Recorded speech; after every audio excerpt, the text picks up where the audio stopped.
Okay, it is 9 o'clock by my atomic clock that's here on my iPad, so we're going to get started. I know everyone is interested in moving through this because we have weather coming in, and I just want to start by saying to all of you, we really appreciate your attendance. We know that you've got other things to do today, but you're here to help with this decision and help us get through this agenda.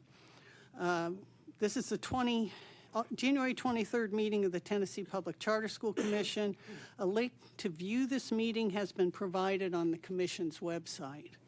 Hayden, can you please call the roll? Commissioner Carter. Here. Commissioner Griscom. Here. Commissioner Lehrman. Here. Commissioner Levine. Here. Commissioner Marino. Here. Commissioner Patterson. Commissioner Eddie Smith. Here. Commissioner Lawrence Smith. Here. Chair Richards. Here. Madam Chair, you have 8 members present. You have a quorum. Thank you. Commissioner Patterson had previously notified us of his absence, and he is excused per commission policy. Before we begin, are there any opening comments from any of the commissioners? Seeing none, today the Public Charter School Commission will hear reports from committees that met yesterday, followed by a renewal appeal, several new charter agreements, and finally presentations from staff. First, the Business Operations Committee will give us some updates on our budget presented by Director of Finance and Operations, Lawrence Walker. Then the School Performance and Accountability Committee will provide us with an update on our annual report, Commission School Intervention, an amendment petition from Lead Neely's Bend, an update on Opportunity Public Charter School Performance Framework, and the school year 25-26 updates presented by Director of Authorizing Beth Figueroa. From the Rules, Policy, and Governance Committee, we will hear several proposed policy updates presented by General Counsel Ashley Thomas. Following the committee reports, Executive Director Tess Stovall will present a renewal appeal from Knowledge Academy at the Crossings. Ashley Thomas will then present new charter agreements from the Rock Academy, Jackson Museum School, and Rocket Ship Tennessee No. 4. Beth Figueroa will present on the New Start application process and Public Chapter 275. Manager of Strategic Initiatives, Pam Lehman, will then present an update to our strategic plan. And finally, we will hear an update from our Executive Director, Tess Stovall. Are there any questions or comments regarding our agenda from the commission? Move its approval. Second. All in favor, please say aye. Aye. Any opposed? The ayes have it, and the agenda is approved. The minutes of the meeting held October 16th and 17th, 2025 have been provided. Does anyone have any edits to make to those minutes before we proceed? Motion to approve. Second. All those in favor, please say aye. Okay, is anybody opposed? Nope. Okay, good. That's completed and the minutes are approved. In accordance with Commission Policy 1.200, we have reserved time for up to 30 minutes of public comment. Hayden, can you please let us know how many written comments were submitted and introduce any individuals who have registered for public comment? We did not receive any written comments. We do have 9 members of the public signed up for public comment. First, we have Dr. Ricky Gibbs.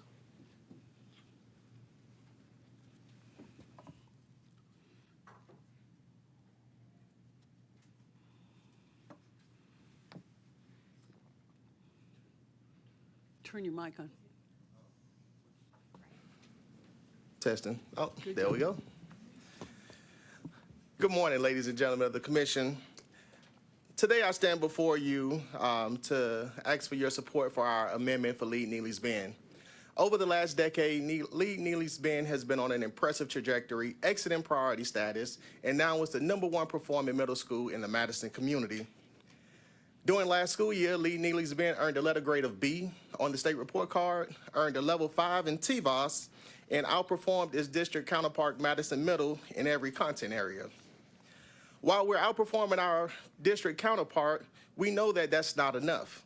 Last year in ELA, our students tested at 16.5%, and our team doubled down on saying we need to be better. This year, we put a focus on read, write, discuss, revise across our entire network, and on our last interim assessment that we took in the end of December, our students were performing at 28.3%.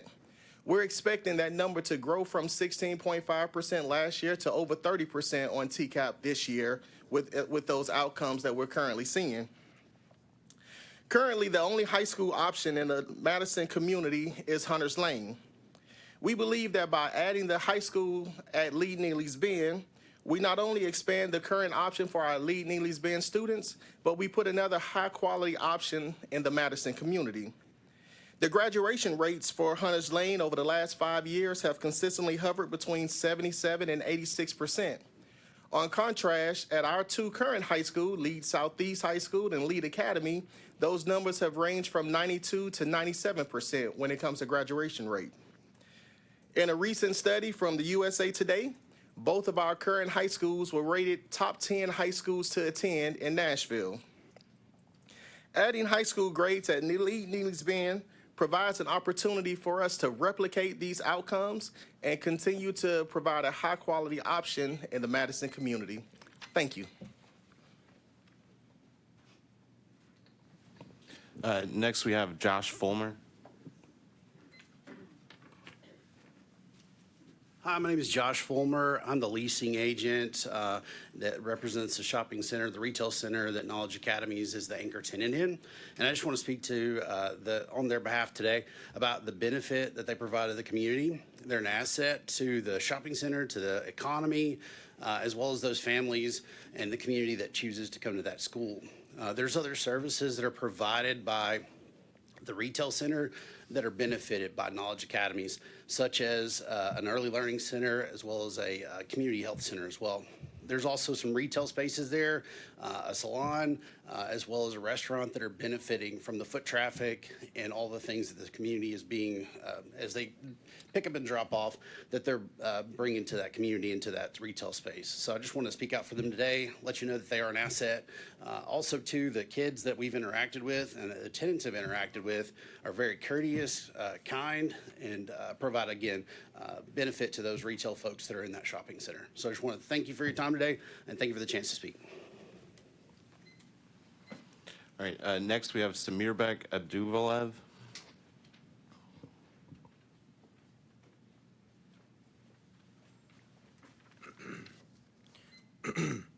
Good afternoon, Commissioner and members. My name is Samirbek Abduvalev, and I stand before you today as Student Council President, but more importantly, as someone who has grown up in this community and watched it evolve alongside our schools. I'm here to ask you all to approve our appeal against Metro Nashville Public Schools' decision regarding Knowledge Academies. And I want to tell you why this matters. Not just from the perspective of student government, but from the perspective of someone whose neighbors, friends, and family will be directly impacted by your decision today. Knowledge Academies represents more than just another educational institution. It represents opportunity in its purest form. As student leaders, we've heard from countless peers who feel trapped by a one-size-fits-all approach to education. Some students are passionate about technology but lack access to advanced programming courses. Others dream of careers in the arts but have nowhere to develop their talents in a structured, academically rigorous environment. Knowledge Academies would fill those gaps. But let me speak now as a community member. I've watched families in our area struggle to find schools that challenge their children appropriately or support their unique learning needs. I've seen talented students leave our district entirely, taking with them not just their potential, but their family's investment in our community. This brain drain weakens all of us. The research is clear. School choice and specialized academies don't just benefit individual students, they elevate entire communities. They bring innovation, diversity of thought, and healthy competition that raises standards across all institutions. They attract families who want to invest in neighborhoods with strong educational options. Thank you for your time. Next, we have Carolus Fahmy.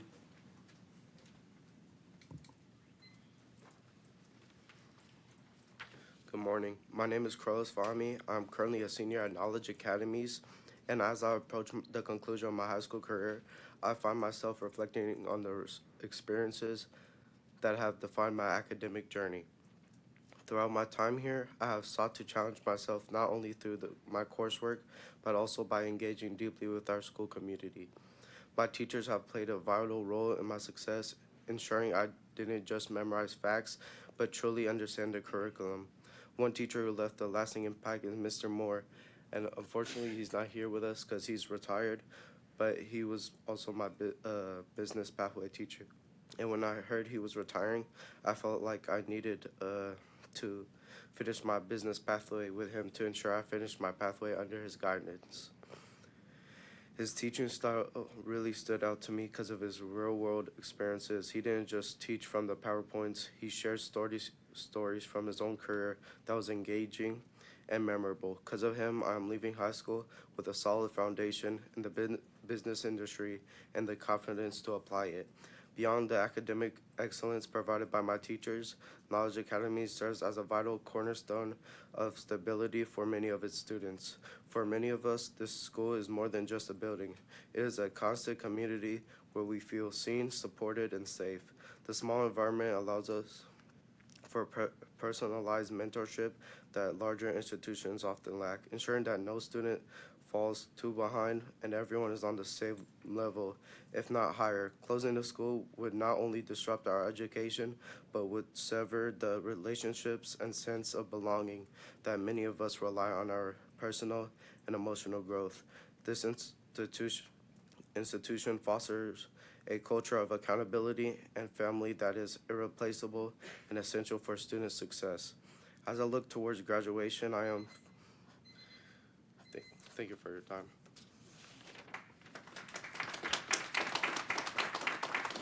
Next, we have LaDonna Richardson.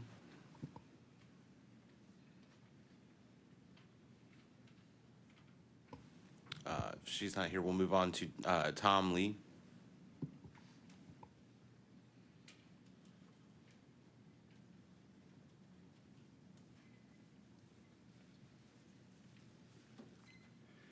Good morning, Madam Chair, members, Madam Executive Director. My name's Tom Lee. I'm a resident of Nashville, and I'm also counsel to Knowledge Academies. Since 2019, I've appeared before this commission, the State Board of Education, and the Davidson County Chancery Court on behalf of KA.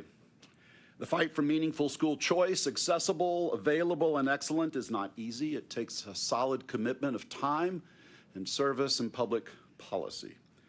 Since 2021, this commission and its staff have stood in that gap, and we thank you for your steadfastness. Knowledge Academies was the test case that proved the need for this commission, and today it is my sincere hope you will grant our appeal to renew the charter of KA at the Crossings with you as our authorizer. You know, in all those cases, KA never lost, and as the poet said, that ain't me. It's the families, it's the students like Samir Beck and Carlos, who you just heard from, and the teachers and the staff who show up here and speak up and say, we too deserve a seat at the table. We too ask you to see our community, to respect our choices. I know you make a practice of watching the public hearings in these appeals, so thank you for listening to the voices of the Tennesseans who come to be heard. I'm pleased today to report this. Your belief in KA has not been in vain. Since 2019, KA's financial position has improved by more than $8 million. The school is now $2 million in the black. It meets its budget. It operates and functions as you would expect an exceptional school so to do, and I want to say thanks to your review team for recognizing that and noting that the school meets those standards. Today, KA is TVOS 4, with a success rate that has doubled over the last 2 years. It is the school you want it to be, and it is becoming a great school. I urge you to add KA to your portfolio by adopting the recommendation of your executive director. Thank you for your time. Next, we have Tamara Abbott.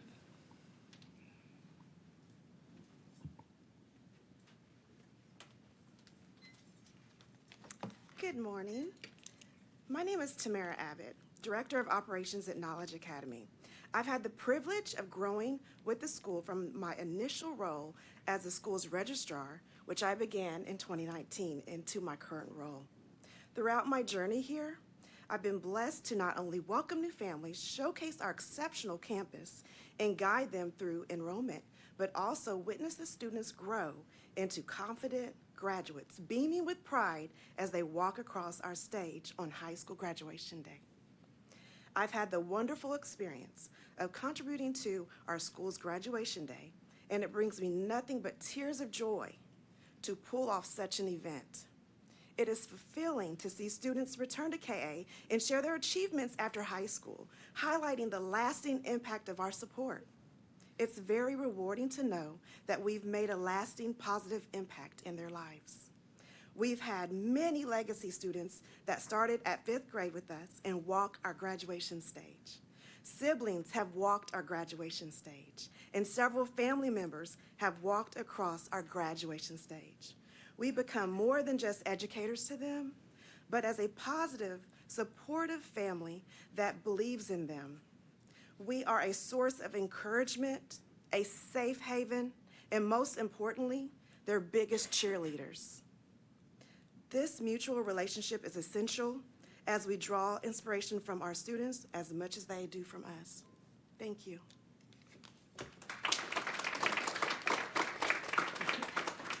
Next, we have Eric Lewis.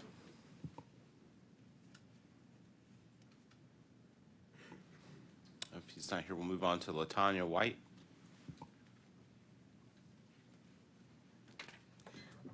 Good morning, Madam Chair and Commissioners. My name is Latanya White, and I am the principal of Knowledge Academy at the Crossings. Thank you for the opportunity to speak to you in support of our charter appeal. I want to be clear from the start. Knowledge Academy is not being asked or not asking you to judge us by where we began, but by the direction and trajectory that we are going. And the evidence shows a school on a positive academic path. Over the past several years, our students have demonstrated consistent growth across grade levels. We have strengthened instructional alignment to Tennessee standards, increased the use of data to drive daily instruction, and implemented targeted interventions for students who enter our school below grade level. As a result, we're seeing a steady gain in academic growth, improved students' performance trends, and stronger instructional consistency across classrooms. Just as important, our growth is not accidental. We have intentionally invested in teacher development, instructional coaching, and systems that support continuous improvement. We closely monitor student progress, adjust instruction in real time, and hold ourselves accountable for the outcomes. Knowledge Academy serves a community that needs high-quality options. Many of our students come to us academically behind, yet we prove that we have the right supports, high expectations, and stable leadership so that our students can grow. We respectfully ask the Commission to consider our academic trajectory, our demonstrated capacity to improve, because our students deserve the opportunity to continue that journey. Thank you for your consideration.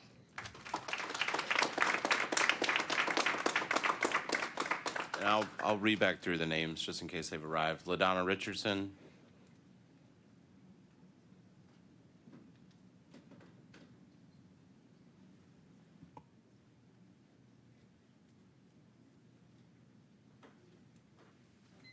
Good morning.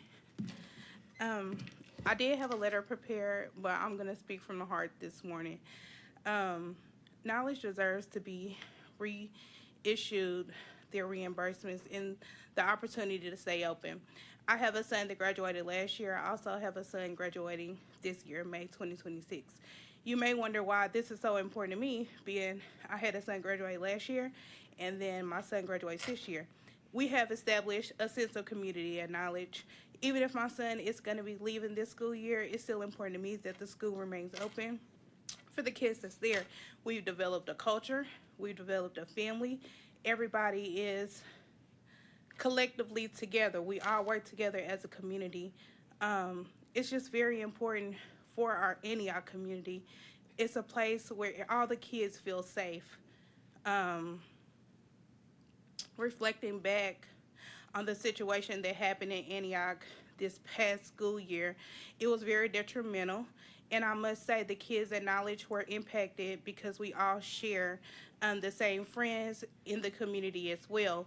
But we all knew, I feel like the parents at Knowledge, we knew that our kids were safe. We knew that they were going to be okay and that we don't have to worry about those type of things arising within our school.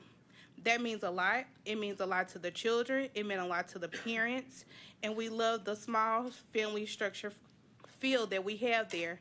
Without that, with the school not remain open and them having to go into these other school systems and these other high schools in the area, where does that leave our children?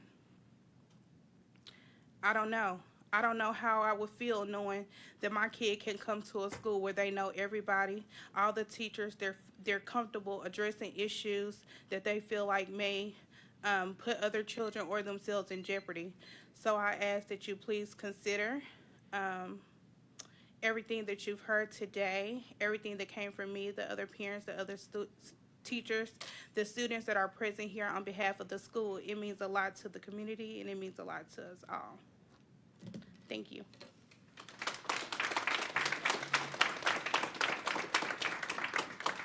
And finally, Eric Lewis.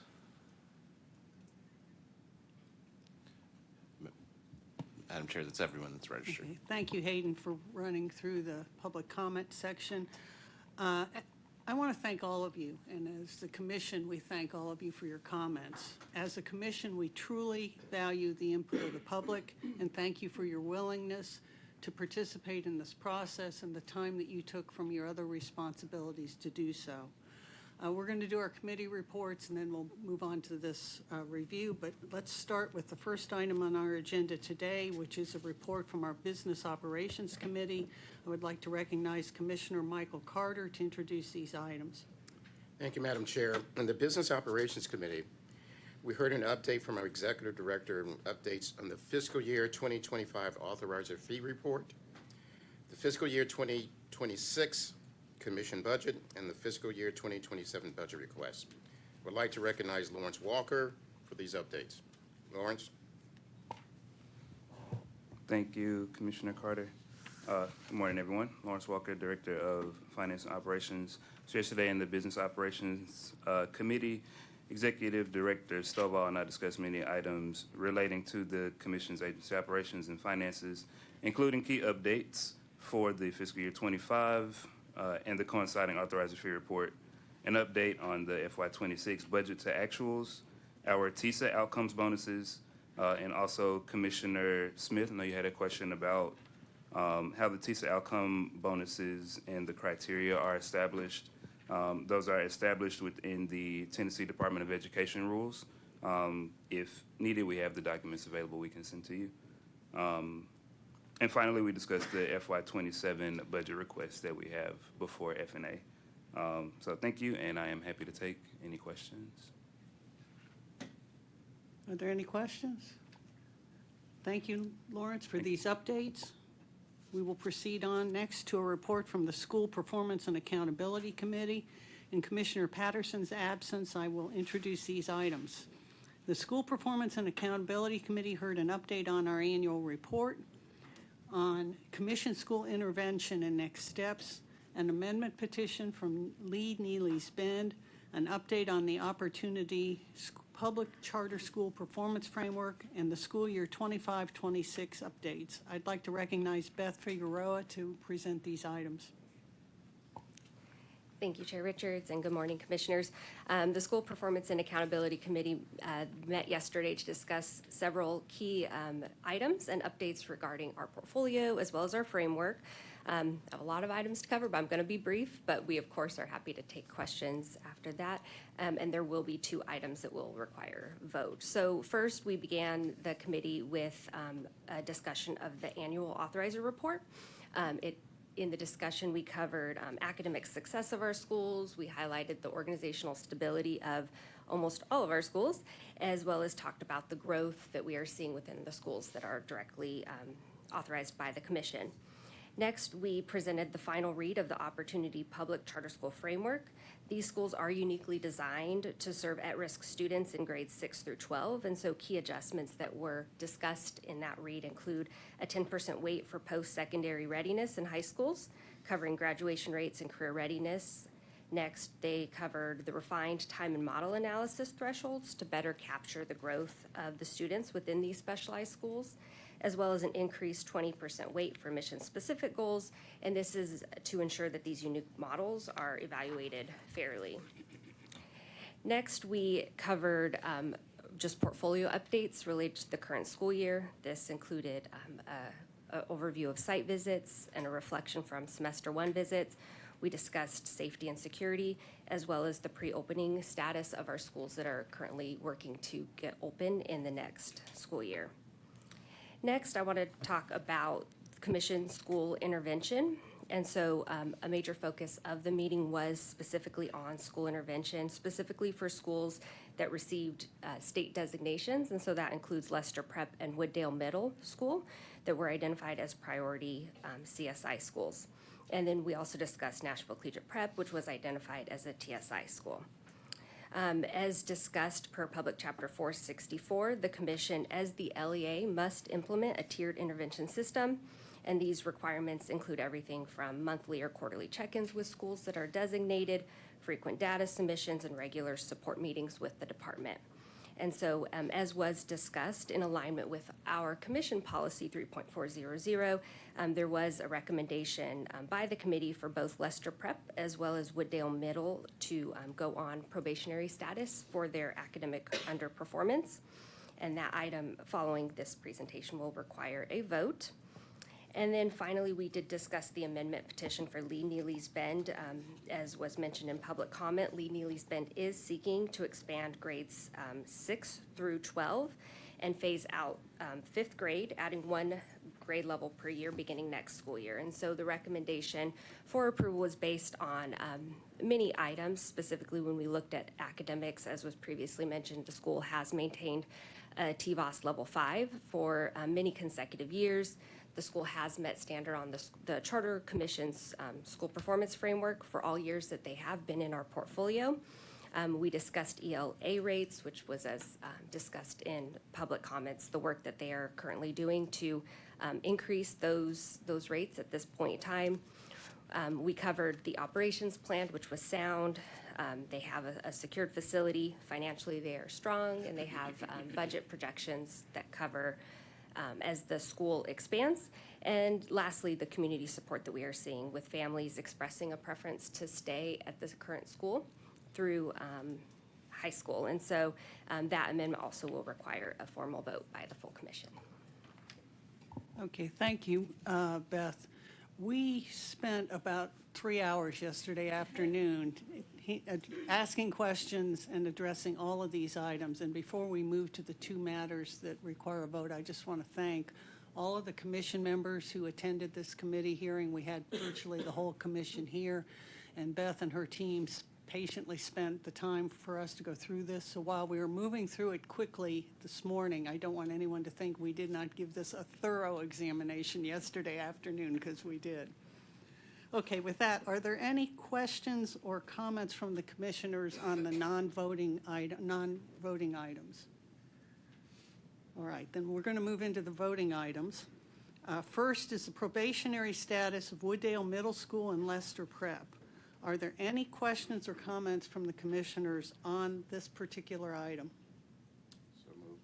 Second. Okay, well, all those in favor of placing these 2 schools on probationary status, please say aye. Well, I think we need a roll call vote, don't we? We probably better, no? We don't.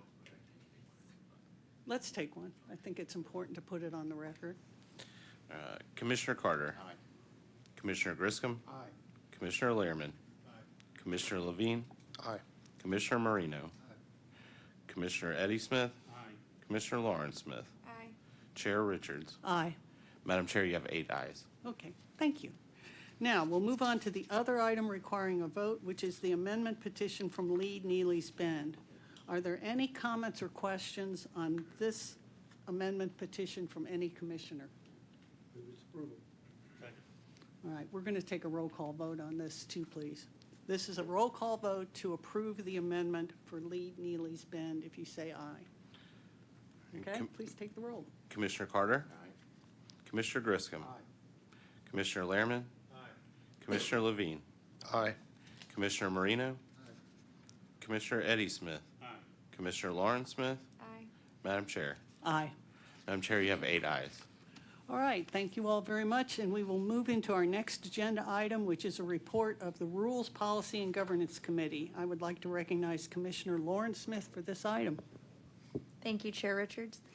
The Rules, Policy, and Governance Committee heard an update on Commission Policy 3.400 on first reading, followed by Commission Policies 1.200, 2.000, 2.100, 2.200, 2.300, 3.300, 3.500, 3.600, and 3.900 on first and final reading, and finally, Policy 3.710 on final reading. I'd like to recognize General Counsel Ashley Thomas to please present these items. Thank you, Commissioner Smith. As you stated yesterday, we spent time discussing several policy updates. On first reading was the Commission's intervention policy to reflect the TDOE alignment with state and federal designations that Director Figueroa discussed. On first and final reading, these updates were as a result of 2025 legislation that moved some of the work from the Department of Education to the State Board of Education, as well as some alignment that resulted from making our documents ADA compliant, and so some of those edits required your approval. And then finally, the policy that's on final reading is Policy 3.710, which is the Opportunity Public Charter School Framework that was discussed yesterday at length. As Director Figueroa stated, the updates there were adjustments to the time and model analysis, and then the addition of the post-secondary readiness as part of the framework. I'm happy to take any questions from the commission, but this is ready for vote as Chair Richards sees fit. All right, are there any questions or comments from any commissioner? Okay, is there a motion to approve changes to Commission Policy 3400 on first reading? Second. All right, I'm going to just do this as a group. All those in favor, please say aye. Aye. Are there any opposed? Okay, the ayes have it, and this motion is approved. Is there a motion to approve changes to Commission Policies 1.200, 2.000, 2.100, 2.200, 2.300, 3.300, 3.500, 3.600, and 3.900 on first and final reading? All right, all in favor say aye. Aye. Are there any opposed? Okay, that motion is approved. Is there a motion to approve Commission Policy 3.710 on final reading? All in favor say aye. Is anybody opposed? Okay, that motion is approved. Thank you, Ashley, and the rest of the staff, Commissioner Smith, for all your work on these policy updates. All right, the next item on our agenda is a renewal application appeal from Knowledge Academy at the Crossroads. First of all, I want to thank both parties for all your work on this appeal. This has been quite a substantive amount of work, as is required of these appeals, and I appreciate the forthrightness and the thoroughness of the attempts to respond to questions and issues raised by the Commission. With that in mind, since it's been a while since we've had a renewal appeal before us, I'd like to recognize our General Counsel, Ashley Thomas, for a brief overview of the renewal appeal process and our standard for review. Ashley, you're recognized. Thank you, Chair Richards. As you stated, it's been a couple years since this commission has heard a renewal appeal. Since the last time we had a renewal appeal before this commission, there's also been some change in the law. So the question before the local board was, should this application be approved for a new 10-year charter? Because the appeal is before us, we know that Metro Nashville voted to deny a renewal application, I'm sorry. So when it comes to us on appeal, we have a review committee that reviews that application. They make a recommendation to the executive director, who then looks at the full record after a capacity interview and a public hearing, and she will make a recommendation to the commission. The commission's question, according to law, is whether or not Approval of a renewal application is in the best interest of the student's LEA or community. That's a little different from our New Start appeals because there's also the second part of does the application meet the State Board of Education's rubric. That part of the law is not here, but we do consider that as well. That is part of the review committee's work. The other thing that I want to note for this commission that does not exist for the local board is if you all vote to approve this renewal application, you can approve by resolution for a renewal term between 5 years and 10 years. You'll see that reflected in the executive director's recommendation. Like I said, that is not a consideration that the local board can give, so that may give different context to what you all are considering as far as what a renewal term will look like for a school that you approve, should you vote to approve a school. I'm happy to take any questions on your standard of review before we get into the actual merits of this application. Are there any questions for our general counsel? Okay, thank you so much.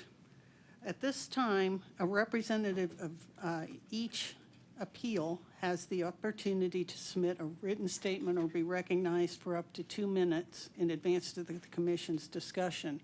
I understand that we have representatives of each side of this appeal who are here and want to give a oral statement. So we'll recognize Hayden to introduce the parties. First, on behalf of Metro Nashville Public Schools, we have Sharika Roby Grant.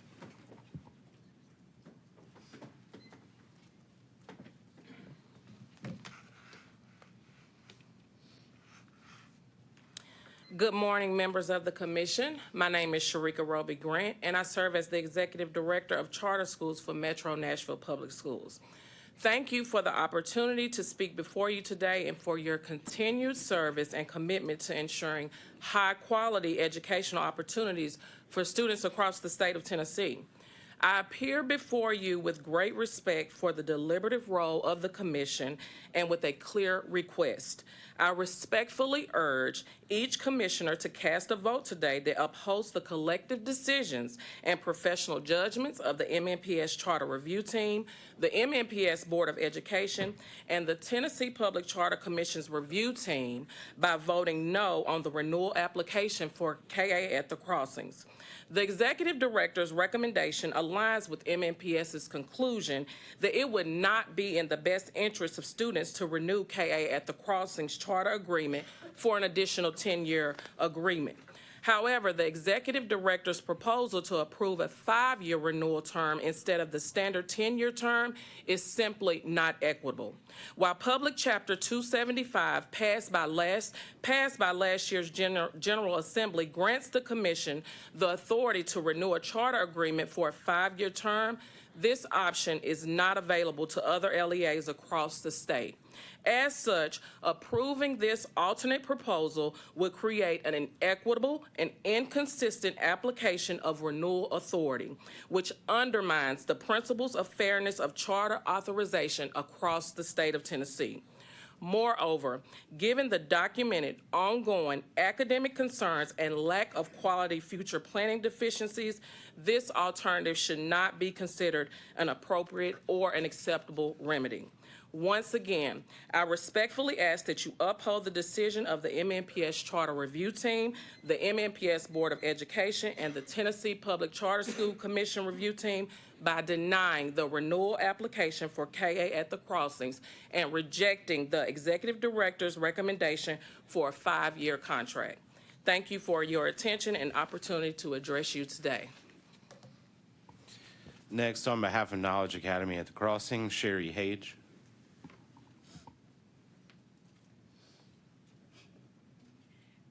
Good morning, Chair, Commissioners, and Commission staff. My name is Sherry Hage, and I am here to offer a strong statement of support for renewing the Charter of Knowledge Academies at the Crossings, based on its academic progress, operational compliance, and financial stability. I want to thank Executive Director Tess Stovall for her leadership and her recommendation to renew KA's charter. That recommendation reflects a thorough review of the data and the school's trajectory, and we appreciate the professionalism of this process. Charter renewal is not just procedural, it is a moral decision. It asks whether an improving public school should be allowed to continue. For Knowledge Academies at the Crossings, the answer is yes. Academically, KA is on an upward trajectory. The school has demonstrated growth over time and most recently earned a TVAS level 4, showing strong student growth. This progress is the result of focused leadership and intentional instructional improvement. Schools that are continuously improving should be supported, not destabilized. Knowledge Academies also serves families who have made an intentional choice. Not every student thrives in a very large high school. KA offers a smaller school option, relationship-driven environment in the heart of Antioch. Closing KA would send students back to the same struggling schools families intentionally left, most which remain on the state's lowest performing list. That is not in the best interest of students and families. Finally, KA is operationally sound. Thank you for recognizing that in the recommendation. The school has a stable governing board, clean audits, and a healthy fund balance. With challenges, when the challenges were identified early on, the board took action to make changes and improve outcomes. That is accountability working as intended.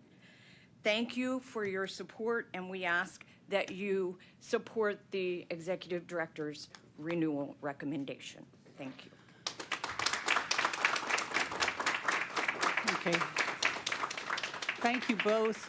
We're going to hear from the executive director, but before we do that, I'm going to ask Ms. Roby Grant and Ms. Haig, I'm going to ask you each to either come to the front and stay for questions from the commission after we hear from the executive director, or you can send a designee, but I'd like you up here in the front. I think we're going to have commissioners with questions, and we might as well take questions whether they're for you or for our executive director.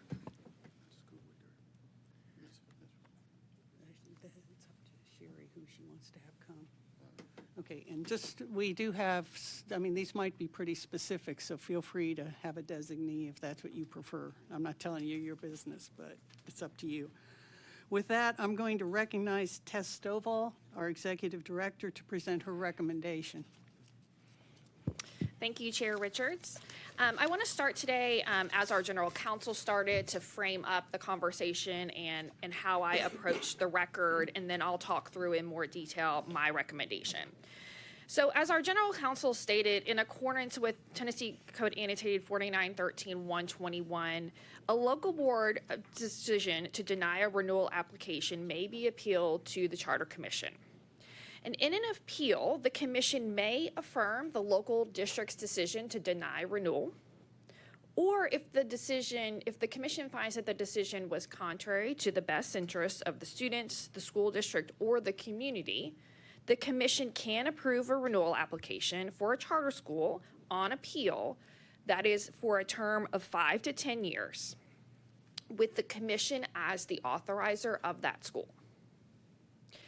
This renewal appeal term flexibility was granted to the commission by the Tennessee General Assembly during the 2025 legislative session. As noted by our general counsel, this is not a flexibility that local boards of education have when determining renewal for an application. In this case, the Metro Nashville Public Schools Board of Education voted to deny a 10-year charter term on December 9th to Knowledge Academy at the Crossings. Knowledge Academy then appealed that decision to the commission. The commission assembled a review committee of internal and external members who conducted a thorough review of the renewal application and held a capacity interview with the governing board and school leadership. As with renewal appeals, the committee's review is limited to the renewal application, the cumulative performance report, and the capacity interview. They do not review the full record. They also do not have access to the district's reasons for denial. Additionally, in addition to the work of the review committee, a public hearing was held on January the 7th, where we heard from both members of the MNPS leadership team, leadership from the school, as well as members of the community. So based on the totality of the record, the findings of fact, the review committee report, all of the data submissions that we received throughout this appeal, as well as additional requests from both parties.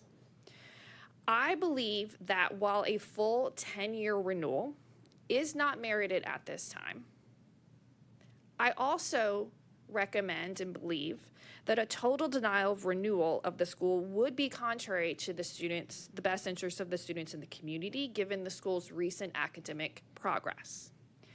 Therefore, it is my recommendation that the commission approve a short-term 5-year renewal for Knowledge Academy with a maximum enrollment of 700 students.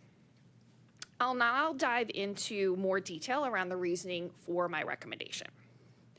So I first want to start with my analysis of the MNPS renewal process. In the public hearing, MNPS testified that it does not utilize a single standard set of renewal criteria across all charter schools, and it does not explicitly communicate whether a school is on track or off track for renewal during its charter term. Additionally, the district approached renewal as a cumulative evaluation of the full 10 years, assigning equal weight to performance of the school as early as 2017 to its performance in 2025. I believe that authorizers should exercise professional judgment, particularly recognizing the significant differences in the educational environment in a pre-pandemic world and a post-pandemic world. We all know that the data in the most recent years is most telling of a school's progress or lack thereof. Therefore, while I cannot compel a district to adjust its process, I do believe a more clear and transparent communication of a school's progress throughout a charter term, including prior to submission of a renewal application, communicating if a school is on track or off track for renewal, would allow a school to address performance gaps in its renewal application and to more clearly articulate how its recent improvements reflect a meaningful progress and to deserve a new charter. I'm now going to shift my rationale for my recommendation. So first, I agree with the statement that Knowledge Academy has improved academically over the last couple of school years. That is something that both parties agreed to and acknowledged in the record. And as I said, it's incredibly important in a post-pandemic education environment to demonstrate stability and academic growth. Beginning in school year 22-23, the school has seen academic progress, including increased proficiency rates, particularly in math.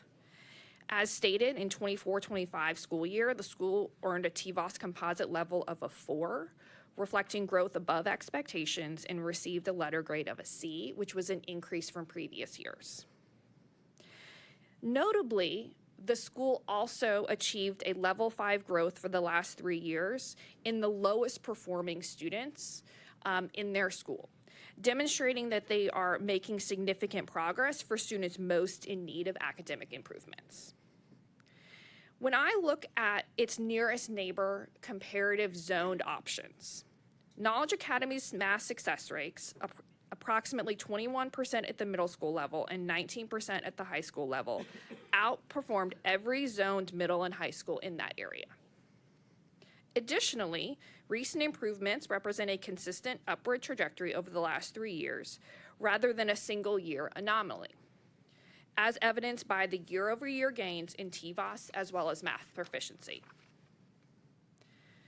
It is important to note that this school is not without its challenge areas and areas where it needs to improve. This is in particular in the ELA proficiency rates, which I detailed within my recommendation.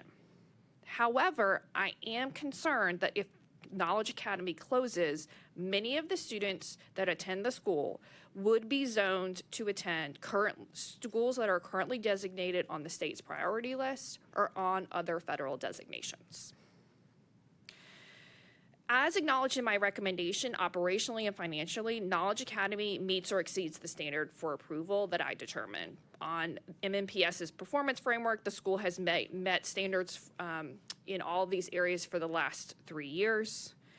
Since the school's transition to management by Noble Education Initiative, the governing board has demonstrated an ability to navigate very complex issues. It has transitioned management, it has consolidated its charter agreements into one school, it has stabilized school leadership, and demonstrated a strong teacher retention rate at approximately 93%. The governing board has demonstrated a capacity to navigate these difficult challenges, and they have also stayed committed to the school. I think the tenure of the governing board is telling in their commitment to this school. Financially, the school has resolved historical deficits and now maintains a healthy fund balance of $3.9 million. It has a consistent record of clean and independent audits, strong financial oversight, and transparent budgeting. It's important to note in why my recommendation is grounded in the enrollment maximum that it is, that we were comforted in the school articulating in both the public hearing and the capacity interview that they are financially viable with 350 students, which is currently basically where they're sitting right now. And so while the school does lay out plans, they want to recruit additional students if granted a new charter term, the fact that they're currently financially viable gives us great comfort in knowing that they're able to maintain their operational and financial stability even if enrollment does not increase. So while my recommendation is for renewal, I want to acknowledge that this is an incredibly complex and atypical renewal with a lengthy procedural history and significant challenges over the charter term. As noted, both the Commission and the State Board of Education have heard appeals dealing with this network over the past 10 years. And again, despite recent meaningful academic progress, which I noted, there are some substantial areas of concern that would have to be addressed by the school if we were to consider a longer renewal term in the future. In particularly, there was a lot of discussion in the public hearing and in the capacity interview about chronic absenteeism, which remains high at 38%. The school's attrition rate is approximately 36%. These are indicators of concern operationally and from an academic stability perspective that would have to be addressed. And while the school described a range of strategies to address both issues, we've not yet seen evidence that they're moving the needle in these areas. Additionally, and the reason why I am not recommending an adoption of the proposal in the application of a maximum enrollment of over 1,100 students is that enrollment trends for the school have remained inconsistent and declining over the last couple years. There seems to be a disconnect between the historical enrollment trends and what the applicant laid out as reasonable enrollment and recruitment strategies going forward.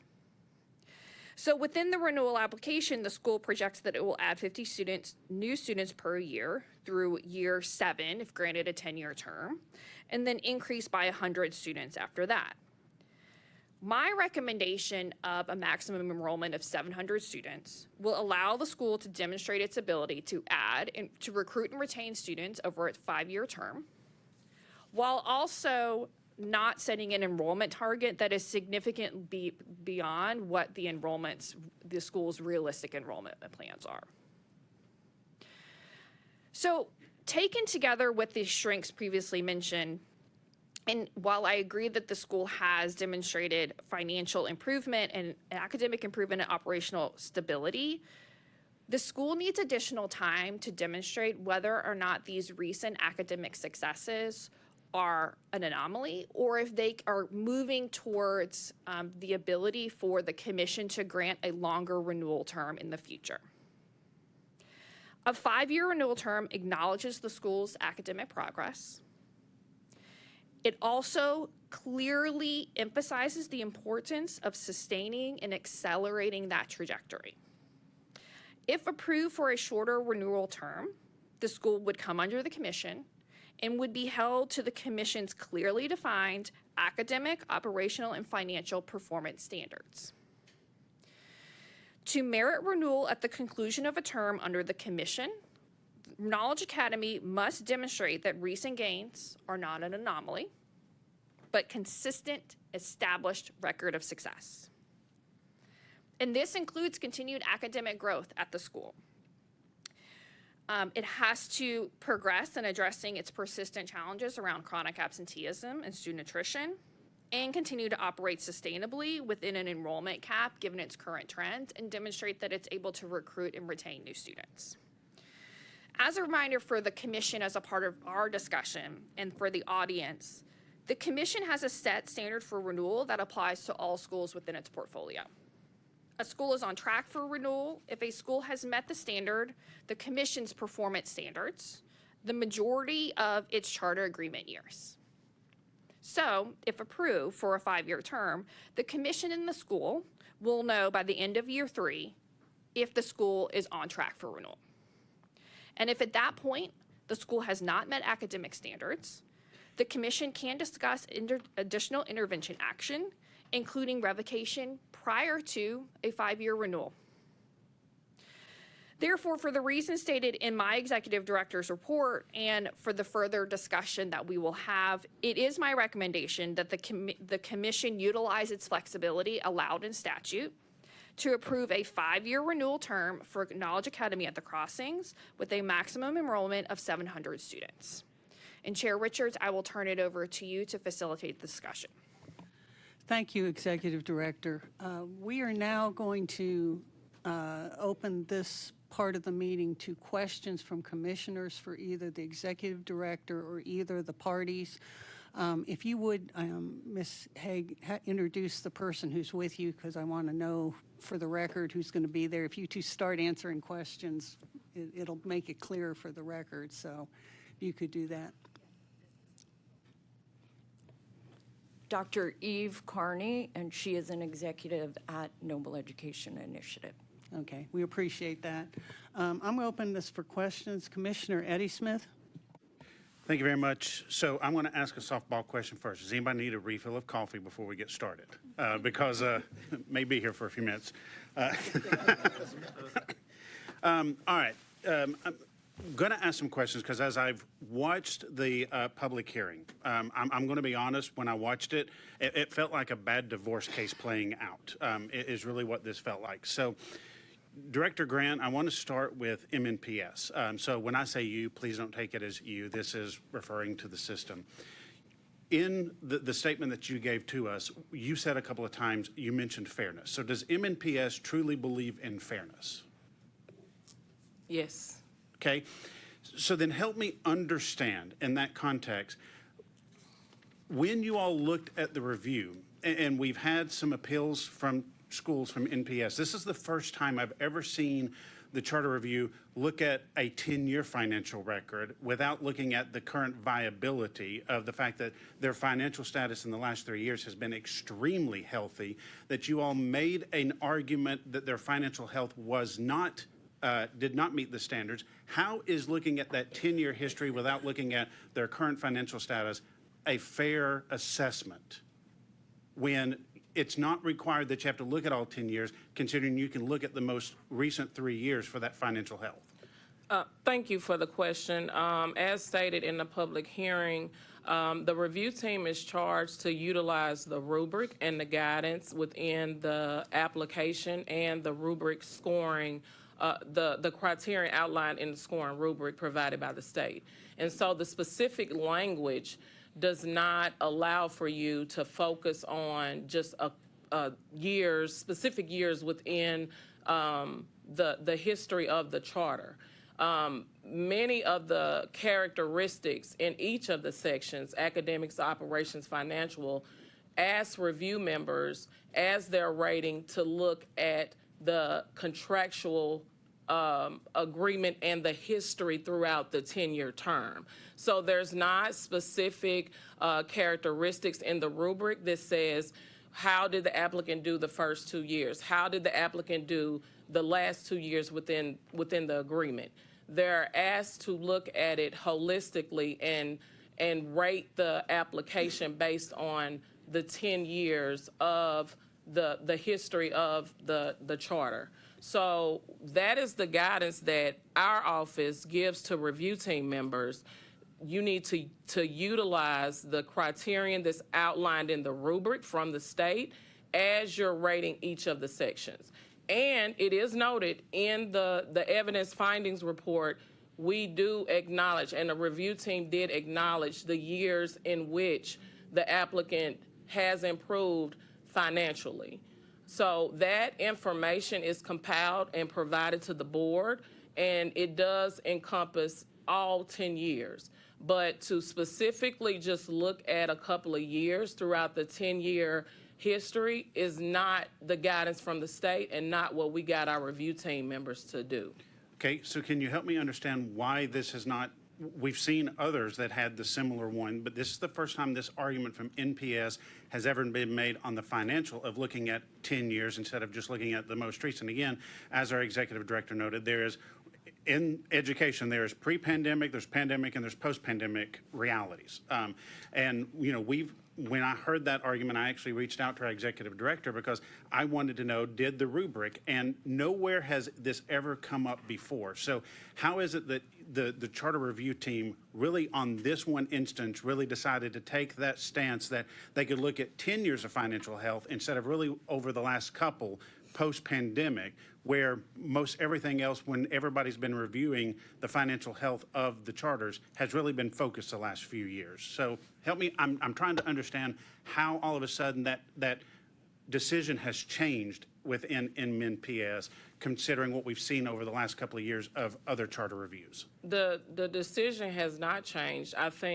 I know the partially meet standard in financial reflected the 10-year. And so it could have easily, based on the history of the finance of the network, which is public record, could have been a does not meet based on the 10 years. But the review team decided on a partially meet standard, which does take into consideration the last couple of years where the network has shown financial stability. And staying with that fairness issue, one of the other questions as I've looked at is when I look at KA versus MNPS as a whole, and I want to give MNPS, I never want MNPS to think that we're just beating on them, because when you all look at proficiency rates, MNPS has made some remarkable gains over the last 3 years. KA has as well. As a matter of fact, KA outperforms the district in 3 out of 4 categories in overall proficiency growth. Obviously started much lower than MNPS, so they had some greater ability to outperform. The one area, and this is more for the KA folks, the one area that gives me concern is in middle school ELA. That is the one area where there's actually negative growth over the last 3 years compared to the district as a whole. As a matter of fact, I think it's about 1.6 negative growth just on average. So how do you all address that, considering we're seeing stagnant growth proficiency in that middle school ELA proficiency rates, and what is your all's plan to address that? Because I agree with MNPS that just based on that, it would partially meet. But when I look at the other 3 metrics, y'all are outperforming the district. So this is where it gets hard for us, because that middle school will translate into high schoolers down the road. Is that going to become a problem in high school if we continue with a 5-year? So I'm looking for some clarification there. Thank you for the question. I'll apologize now for my voice. I think that's a really important point. Kids start in KA either in 5th grade or 6th grade. MNPS recently changed their grade band structure, so we're seeing more movement in 6th instead of 5th. When the average student comes in, they are about 75% of our students are at least 1 grade level below, and almost 40% are 2 or more grade levels below. It takes time and really, to quote Dr. White, really intentional work that needs to happen in that middle school space. We've been evaluating the data and trying to make 2 things happen. 1, put our strongest teachers in that middle school space so that we can address those deficiencies as quickly as possible. That's the gateway to proficiency. That's the gateway to success in math, science, and other subjects. And so part of it is that. The second part is really being intentional on how we support the teachers. Dr. Stovall mentioned the high teacher retention rate, really trying to build that strength of teaching kids how to read, because what we're finding is kids are getting to middle school and still need remediation in terms of foundational literacy skills. So small group instruction, additional instructional time, tutoring. We host a camp every time their school is at a break. We need extra time with our kids. We know that, and that is part of the way that we are moving forward with trying to address that, because your concerns are our concerns. Our goal at the end of the day is to make sure kids are ready when they leave KA and walk across that stage, that they're ready for college, career. That starts in the minute they walk in the door. So trying to get that ELA increase is trending like the rest of the building is the topic of regular conversation, discussion, but also how we are equipping teachers, whether they teach ELA, whether they teach math or science, to really support that kind of cross-curriculum development of language proficiency. Thank you. And Dr. Carney, I do want to say, again, known you for a long time, so I want everybody, from my time serving in the legislature when you were at the Department of Ed, so have all great confidence in you. My question really now focuses, what happens if Dr. Carney's not there? Because is this going to continue, or is everything built on one person? Let me assure you of two things. One, I'm not going anywhere. Two, this is not an Eve thing. This is not about me. This is about what our network has built. It is about what Dr. White and her staff, who has bought into her leadership, the culture that's happened in that building. I spend a lot of time there, and I love being in that space. But I can assure you, it is much larger, and it takes a whole lot more than one person to lead the kind of change that's happening at KA, but also to keep that momentum moving forward in a way that's sustainable long-term. Like, that's all we hope to do, is create a structure, and I feel like we have the procedures, the process, the staff, the curriculum, the supports for teachers to make sure that it is viable and sustainable long-term. And then Dr. Grant, and then I'm going to turn it back over to my fellow commissioners. One last question. In the public hearing, you stated that if the school were to close, that the district schools were ready to assume these students. Yet when I look at the comparative schools around this, they are vastly underperforming K-8. So the question now goes back to, how is that fair to the kids to put them into a school that is performing worse than the one they're in now? So I do want to note that MNPS is a optional district, school optional district. So students have the ability to apply to any school within their geographic area. They're not bound to go to their zone school. In fact, our school option process is open right now and doesn't close until the first week of February. So students have a variety of choices that are in. As a matter of fact, the Southeast quadrant has the most diverse school options that families can choose from. There are multiple charter schools within that cluster, as well as traditional schools that are outside of the zone. So families have the option outside of the zone schools that their student is zoned to choose a different option should you guys decide to officially not vote to give the 5-year contract. There are plenty of options, and parents have until February to make those decisions. Thank you. And Chair Richards, I may have questions down the road, but for this moment, just out of respect for my fellow commissioners, I want to pass it back over for some of them to have questions. Thank you, Commissioner Smith. Commissioner Levine? Thank you. I have a few questions. Nowhere near as well educated as Commissioner Smith's, but first, I just, what percentage would you say of the students that are at KA are economically disadvantaged? Well, they've changed the definition of that, but we are eligible for the National School Lunch Program, and so all of our students eat free breakfast and lunch. Our economically disadvantaged rates qualify us to be Title I school-wide, and so I would say close to 50%, but again, that's a change in the definition of how that's. So the reason I'm asking is I know that our executive director made a comment earlier about the absenteeism rate, the chronic absenteeism rate. Looking at the Metro website, the current chronic absenteeism rate for Metro for economically disadvantaged students is 37%. So I would agree there needs to be a focus on this, but I also think it's important for context that the system, the public system itself, has a chronic absenteeism problem. So it's not unique to KA. The question, a couple other quick questions, and this should be pretty easy. In the report that that our executive director provided, it said that a quality authorizer is responsible for defining conditions for renewal and non-renewal and for establishing consequences for meeting or failing to meet the standards. During the public hearing, MNPS testified that it does not have a standard renewal criterion for all charter schools and that the district's process does not indicate to schools whether they are on track or off track for renewal. However, the district did state that schools should not be surprised at the charter office's recommendation based on site visits.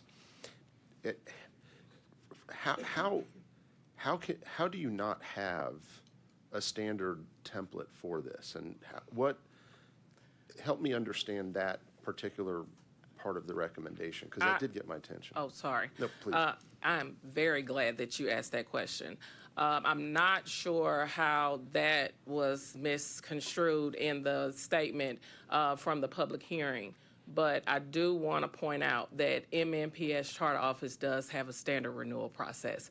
In fact, we went under authorization evaluation last year from the State Board of Tennessee, received the highest rating that we've received as a 2.9 in satisfactory. Particularly in the renewal process, we received a 3.16 out of 4 as it relates to renewal process and procedures. So, and this is from the State Board's evaluation. We do have a standard renewal process. We also, in addition to that, what we did indicate is the charter office does not have the decision in determining a renewal because that's left up to the Board of Education. In addition to that, the review team has the responsibility of providing the ratings in the actual renewal process. However, in the renewal process, there are site visits, there is the cumulative report that our charter schools receive annually and know exactly where they stand. As it relates to the academic section, every year each charter school receives a performance framework that outlines where they're meeting the standard or not meeting the standard in academics, operations, financial. That is used as part of the decision in the ultimate renewal when review team members review that data. And so that was the statement that our office articulated, that charter schools should not be surprised because they have those annual reports every year. And prior to me, because this school did have a 5-year review that was done prior to me entering the office, that is when charter schools receive a standard overall rating based on the 5 years, if they're on track, off track, or not on track for renewal. That was done prior to me joining the office. But I do want to clear up and confirm, as well as you can go on our website and see the state board's results of our authorizer evaluation. We have a standard renewal criteria and practice that is being utilized by the office. And so our charter schools receive a 5-year review in their interim year where they know where they stand, and they receive annual performance frameworks that identifies where they are as it relates to academic, operations, financial. In fact, in 24-25, our office also, in our on-site visits, added just a section for renewal criteria for any school that is up for renewal so they could ask questions in the fall and the spring related to their renewal. So I do want to clear the record that there is a process that MNPS utilizes as it relates to the renewal. Do y'all concur with that answer factually? What I will say quickly is when Dr. Grant said in the public hearing that when their teams do school visits, that we get feedback. We have never gotten feedback from any of the teams that have been at our building that have not been positive and, commend the growth and the changes that have been made. We even have emails from from MNPS staff members talking about, exemplary progress and performance of our schools. So as it relates to the 5-year report, I just asked Sherry, in all of our review of the documents, I never saw the report that said whether or not we were on track or not on track at that 5-year mark. Just a quick comment and one last question. I'm in a very heavily regulated field, running hospitals, and so I know whenever there's a complaint, surveyors come from the state, they review, and typically they tell us what we're doing well, but then we get a report afterwards that says, here's what you're doing well, but here's where you're deficient, and you need to submit a plan of correction for it. And I find that to work very well, because having real-time feedback helps us improve, because it's easy to fall short that's why the process is set up for these reviews. And so if there's a gap here, I hope there can be a way to close it between the school system and the charter schools, not just KA, but any of them. I think real-time feedback, if the goal is to help improve outcomes, there ought to be an honest feedback loop. The last question I have is, Carlos, our student, was in the middle of telling us what he looks forward to.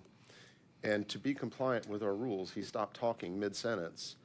And so I'd like for Carlos to come up and finish what he was about to say, because I do want to hear from the student, and I want to hear it all. We do listen to you, by the way. Thank you for letting me finish. All I had was just one paragraph left, and it was, as I look towards graduation, I am filled with gratitude from the lessons learned from both inside and outside the classroom. The guidance of mentors like Mr. Moore and my other teachers has taught me that education is not just about grades on a transcript, but about perspective, persistence, and the ability to pivot at whatever comes at you. I am confident that the foundation built here at Knowledge Academies has prepared me for whatever challenges and opportunities lie ahead. Thank you, Carlos. Appreciate that. Thank you, Commissioner Levine. Commissioner Griscom? Thank you. I'm going to make a couple of statements and then I'll have a question. Because I watched the public hearing not just one time, but 2 times. And I know I'm getting older. Thank you. Talk to my wife about that. But I'm not trying to argue with you. But I made a note, and I did share with our executive director that I found it odd that there was not criteria that everybody was working with. So I appreciate what you said. So one of the suggestions might be, it could be useful for us then as we're going forward in this process. We have other renewals, appeals, that we ask for a copy of what the renewal process is used by the LEA, and that we are able to look at in the record if there was a 5-year, as we heard. I'm not disagreeing, and other markers in there, other feedback, because clearly we've got an issue here where, and I'm not saying anybody's saying anything wrong, but it feels like an incomplete record. But I just wanted to say, Eddie, to your point, I did go back because there were some questions in here, but I did hear the same thing, that there was not really a process to work through. So I just wanted to share that. Also, for some of the commissioners who are still sort of new, what you saw with the procedure we have now is something we learned early on. And that was, maybe rather than 10 years, it's useful to have a shorter period of time. Now, one of the things we'd asked for, but the legislature decided 5 years. We talked about 3 to 5, but they gave us 5. Because that then allows us to make a decision based on data that we're seeing in this instance, where you've seen improvement at a time where it was a school that was struggling. but also gives us the latitude about halfway through that 5 years to see, are they still on this path? And I think that's a great tool we've got. I would hope maybe LEAs might go to the legislature and say, give us the same tool so that we can look at this rather than just 10 years. I don't disagree at all with Tess's recommendation about 10 years. I just think we need to see that this is continued. So the 5-year gave us that latitude. But it might be something that for those school districts that have charter schools and those who may have them, that they go in and look at so they've got the same latitude. So, question. The chronic absenteeism, that clearly, it did get attention.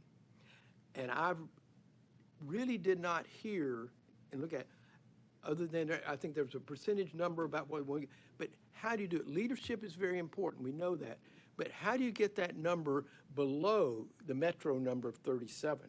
How do you get, because there are other schools we have where we struggle with this. And we really talk about what are we doing, what can we do different to get chronic absenteeism down, because if that sometimes it's because there's a huge turnover in teachers. Now that's not your problem here, but that drives some of it. So I'm interested in what are those steps that you are looking at that going forward, we're going to drop this number down to whatever number you want to, but what are the steps you see to get there? I can start, and if you have anything to add, feel free. So we have had lots and lots and lots of conversations about that number. In fact, a couple nights ago, we sat for a couple of hours in the evening as a leadership team for KA in our schools, really looking at the data and going student by student by student on what is the challenge, what is the problem. I can tell you this past week, we worked on getting a family into a shelter because they were being evicted. So there are some challenges that happen that when we know, we can pivot and we can support the family. And then we can change their transportation routes so that they can still continue to come to school. We have hired now an individual on our team that has a part-time teaching schedule as well as part-time of their day, specifically focused on counseling for students, getting to the families around what are their challenges, and how do we ensure that they're getting to school. We've added an additional instructional coach that's also working with our teachers around our ELA middle school component, to where we're really pushing in to continue to build the capacity of the teachers.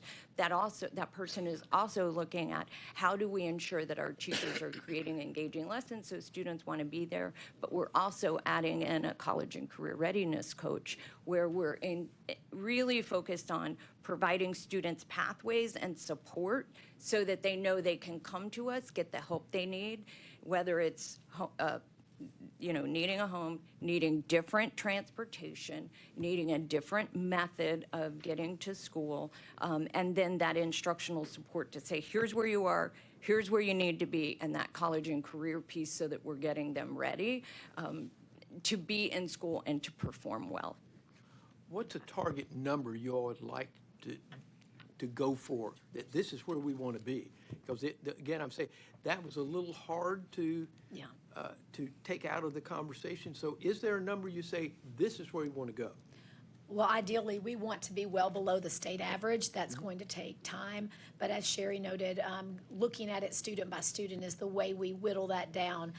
Ideally, we would reduce chronic absenteeism 4 to 5% every year. And part of that, and one thing I wanted to add to what she just described, it sounds academic, but it actually impacts chronic absenteeism greatly. What we know is that high school absenteeism is an issue. When kids come to high school and transfer into KA or other schools undercredited, they lose hope, frankly. And one of the things we've started doing is in that freshman year, immediately at the end of every quarter, we are having academic conversations with kids to say, we're not going to let this sit until the end of this school year. We want to help that student recover that credit at the 9-week mark so that they stay on track to graduate. What we know is that when they get undercredited to the point that they're not going to be with their peers, they stop coming. especially when they reach, the age of 16, for example, is an age that we see a lot of kids drop off. If they're not engaged, if they don't see a pathway forward, and that's a big part of what we're working on with our high school kids. For middle school, we're looking to see our kids having transportation issues. Are we looking at data early enough to look down the road and say, look, Sally can't string together 10 consecutive days of school. If that continues, she will miss more than 10% of the school year. So really trying to intervene as early as possible, both from a personal level with the family, but also at the academic space. KA has what I would call a more traditional educational model. Is that still your all's intention going forward, if this is approved, that you're going to stay with the model that's in place at the school at this point? So we have talked about that. Our board is scheduled to do a strategic planning workshop to talk that through. We would like to capitalize on what has and provide stability to the growth that is happening right now. Obviously, we're not going to make wholesale changes when you're systematically making progress, but we would like to add in a couple of additional programs for our students, as well as really think innovatively about how we continue the work. We have looked at increasing our AP classes. We have looked at increasing our Cambridge pathway for our students, and we have looked at college partnerships for our students. So we would like to discuss that going forward with the renewal. And I'm not trying to tell y'all what to do, but is the model at KA is different than what you've got at NCP? It is RCP? different, yes, sir. And is your intention to stay with the model there, or to move it more toward what you've got at NCP and RCP? We would like to move our middle school, beginning to move to a community model. The facility is different at KA, so that also would take some innovative and creative thinking. That's part of our workshop with our board around making those kinds of changes, starting at the middle school level. Thank you. All right, before I recognize another commissioner, I'm just going to step in here. That's a line of questioning I was planning to pursue as well. I am deeply troubled with the idea that if you are renewed for 5 years, that you would move away from the traditional format that you are using. I did hear in the public hearing some comments about why that makes it harder sometimes with some students, because you have certain rules and requirements that you don't have in your community models. But your performance in your community models doesn't give me a lot of confidence that bringing that model into a school that's already not meeting ELA growth needs is going to help solve your problem. So I'm not telling you your business, but if we go forward with this, any significant, I'm happy with AP and I'm happy with your Cambridge model. Those kinds of ads are great. But an overall change to a different kind of model in a 5-year term sounds to me like a way of setting yourselves up to say, well, now we've got this new model and you've got to give us more time. And I think if we go forward with this, going to be very clear. You're going to have to continue your trend from year one. You're not going to get year one as a pass. And we will be looking every year for progress. And of course, we will have the option under the statute at the end of 3 years. If you're not going to make the majority of the years of improvement, as we require under our performance criteria, we're going to be having a frank conversation. So I'm just trying to make sure everybody's on the same page on this thing. And with that, I'm going to turn this over to Commissioner Carter. Thanks, Madam Chair. I don't have necessarily any questions as much as want to make a statement. And let me give you my frame of reference. And for those that don't know, there is kind of component side where I'm co-founder of a charter school that's been around for over a decade. And I'm not an educator, but I'm a business guy. So when I speak from a reference standpoint of, again, having a bit of experience, not an educator, in terms of the challenges that you face and trying to work with, again, a unique set of again, demographic folks. And, my charter school is in Detroit. So again, very similar in terms of, again, what you experience in terms of the challenges of working with scholars who are 2 and 3 grades behind. It's a high school that we have. They're 2 and 3 grades behind where they should be, okay? And so we sign up for this. So we know what we're getting into. So at the end of the day, it's about getting results. So my message to you really is that is this issue of, again, we really want to see results. And for those who have heard me talk about the issue in terms of moving forward, I look at the leadership. We know what the problems are. We know what the data says. And it's critical that from the standpoint of collaboration and from a partnership standpoint, you have a wonderful, again, staff here that we've had conversations repeatedly about, we're here to partner with you. Feel free to reach out in terms of tapping into, again, resources of experienced people. Because, again, as a fence sitter, before, in fact, again, we've had this conversation in terms of what I was going to say, yay or nay. I feel your pain. I know the challenges. I know the man hours that have to go in and try to, again, not move 1 point. We're trying to move 25 basis points academically. It's hard. And when we started years ago again, and I'm flying back from Tennessee to Detroit and having meetings with the founding team, and we had these pie-in-the-sky ambitions about what we're going to do. Let me tell you, the reality is that stuff went out the window when we really started getting involved in terms of trying to make a difference and having school 12 months a year, which we then changed when we just couldn't pull that off. Having small teacher-pupil ratios of 1 to 12. It didn't work. We couldn't financially support that concept. So again, feel your pain, know what you've gone through. But at the end of the day, you know your deficiencies. It's critical that we see results. Dr. White, I wish you had been up here also to actually, again, because it stops with you. You might have a supportive board, but for me, it's really looking to see, okay, who is that teacher, who is that person from a leadership standpoint that in fact is involved in making sure she's got the best folks that are impacting these young scholars. So I look to you. Then I look, of course, to the board to look at saying, okay, this is what we're going to do. And from what I've heard thus far in terms of, again, practices that or policies or procedures we're going to put in place, that impresses me. I'm glad to hear maybe some of these changes that you're going to look at implementing. But it's, again, continued tough work. It's tough sledding. But collaboratively, from a monitoring standpoint, need to really know. We can't wait a month to have results. You know, we were having a conversation yesterday because here on my side of the fence, we have what we call performing action plan, or PIPs, right? Performing action plans? Or is that what, I think that's what we call it. Performance improvement plans. And we don't monitor that every quarter. We do it on a week-to-week basis. And we know at the end of the week whether or not that particular employee is going to make it. We really do.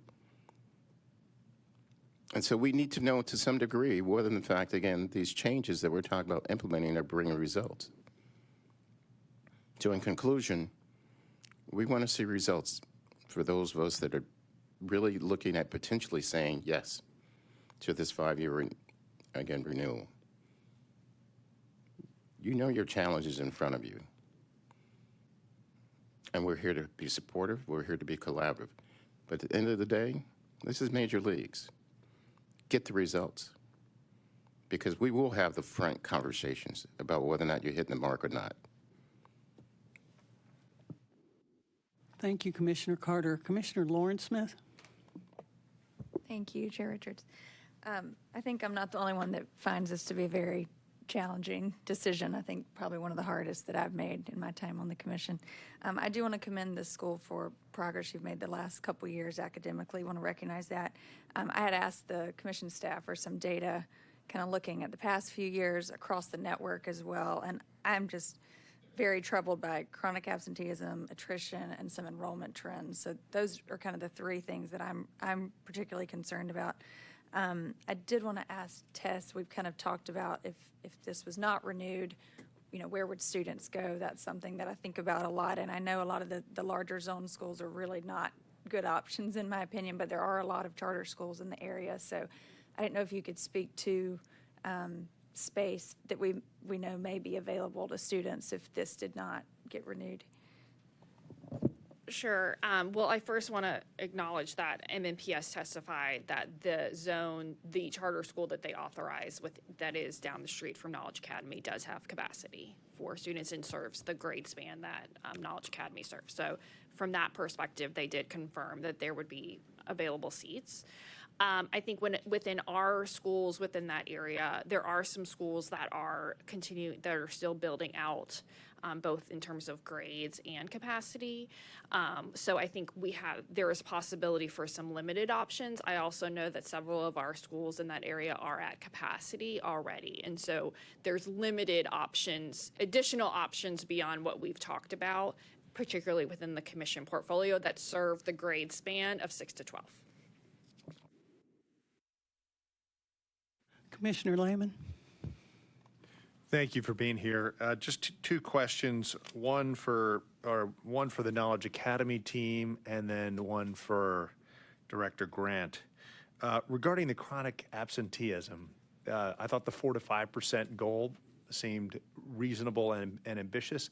My question pertains to what do parents in the school community say would be helpful as a means to actually achieve that goal? And what have you found with respect to your conversations with parents? And then secondly, what have you noted from other schools, whether they be in the area or further afield, that have had this issue of chronic absenteeism? What tactics have they employed to remedy that situation? So thank you for the question.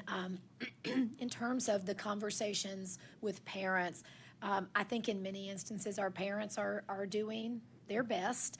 And so really what we try to do is get to the things that we as a school community can do to support them.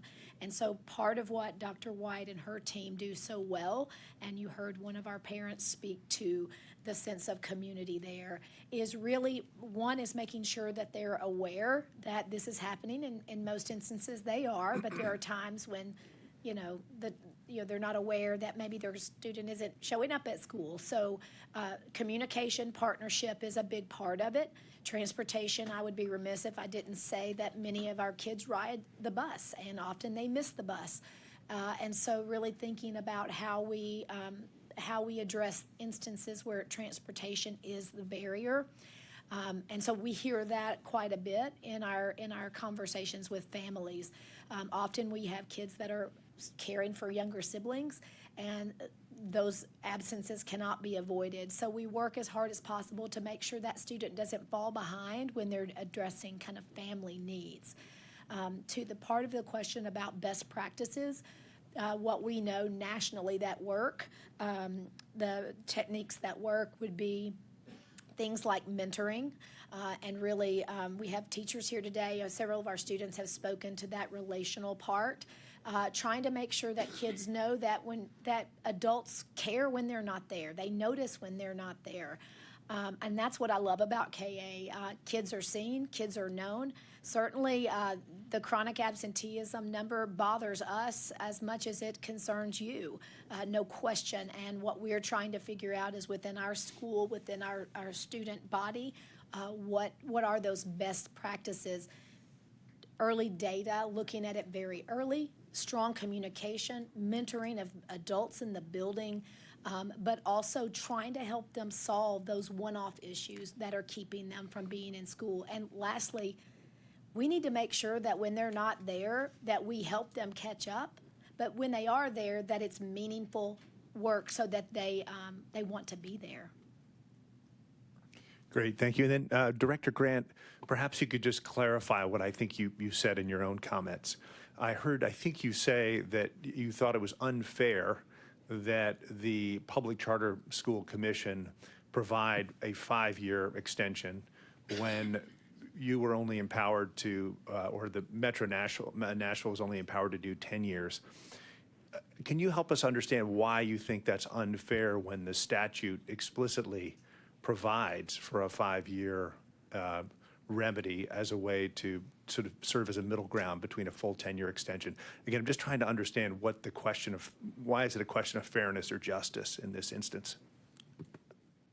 I say that it's unfair because our review team and our board was only given the option based on a statute of a 10-year. agreement. And so it appears that the 10-year agreement discussion is not on the table for commission members, and the 5-year is. And so to me, that's inequitable. When the review team and the board were given the charge of deciding on a 10-year, and the commission is given the opportunity to decide on a 5-year. Thank you. Okay, Commissioner Griscom? I forgot to ask this. The 700 number, we haven't talked about that at all. So in the recommendation is the 5-year 700. So you're at 350. You say you're satisfied with it. Everything's good financially. What's your reaction to the 700 number? How do you see it growing? If you want to grow, what's the period of time that you would be looking at? So I'm just interested in what you all think about the 700 number. So I think we are fine with the 700. You, again, put it in context. We had 3 charter schools that were consolidated. The consolidated 3 charters ran up into an 1,100 number. There was never any conversation at that consolidation of should that be a different number. It just rolled up, and that was how we came to the 1,100. We are comfortable with the 700. And remember, one of the things we've really focused on the last several years is moving the needle academically and culturally. And so when that became the focus, it was like, okay, financially, we have over 100 days of cash. We're in a really good spot for the school financially. Let's make sure that we are moving that academic needle, focusing on the students that are coming in, building the academic program, building the operational efficiency. So as that growth begins to come, the culture is set, and we're ready to move forward with all the additional supports that were needed to be put in place. I think that's what Dr. Carney was referring to when she said, we have really tried to take a systematic approach to putting in best practices that are moving the needle over time. It's not a one and done thing. It's you have to push in and say, okay, we're gonna move, we're gonna focus in these particular areas. We're seeing the growth. And Chairman, that's why when I said we're not gonna make wholesale changes, because we are moving the needle academically. There are some tweaks, there are some things where we can come back and think about, okay, additional schedules, additional programs. So to me, we're good with the 700. We do want to be able to offer parents in that community a choice, and we do want it to be a quality choice. So that has been the focus. So while you're dealing with absenteeism on one side, yep, a lot of schools will have a projected growth number going forward. Do you have a projected growth number with the 700 of what you would like to see on an annual basis in changing or going up in enrollment? So we will sit down now, once this is done. We saw the recommendation on Tuesday with the 700 number, and how we run our ramps is we will sit down grade level by grade level. We are currently in that recommit process. Because of law, we have not been able to add new students, so we do currently have a wait list, because typically over the holiday, over Christmas, is when families will move and they will make those changes. So we currently do have students on our wait list that are waiting to get into our school. Once the vote is taken today, we can accept those students, we can begin to move forward, and then we will build that ramp based on, we know these students are coming back to us, what's reasonable to move forward, so we don't compromise the culture and we don't compromise our instructional progress. Okay, I'm going to ask just a couple things and then turn it over to Commissioner Smith for his follow-up questions. One of the things that was talked about in the public hearing and was not answered was the issue of student retention. And if you look at our annual report, we publish the growth results from our charter schools as a group of students who have been in our charter school for 3 years. And we show a growth coefficient as a result of that kind of consistent student retention that is really astronomical. I mean, the charts, you can look at the report, but the charts show a tremendous growth occurrence. This isn't just we're going to do it. This is we are doing it right now. I would like to know what you are going to do to address your student retention issue, because it seems to me to be significant and a huge barrier to accomplishing what you say you want to do. Yeah, so we went back after that. In this process, we have really been looking at the data around when our students are moving. And we went back last year. We have some transition during the school year. It is not a large percentage at all. We did have a large percentage of our families move during July, June, and July. And we actually, Dr. Wilson has that data.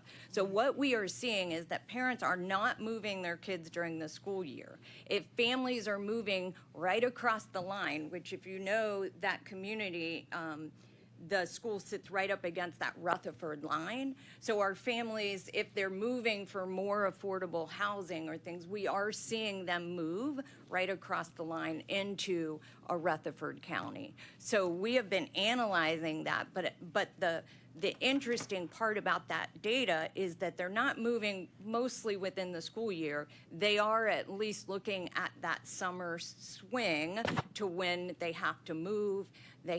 They're leaving the country. We do exit interviews and collect all of that data on students that withdraw.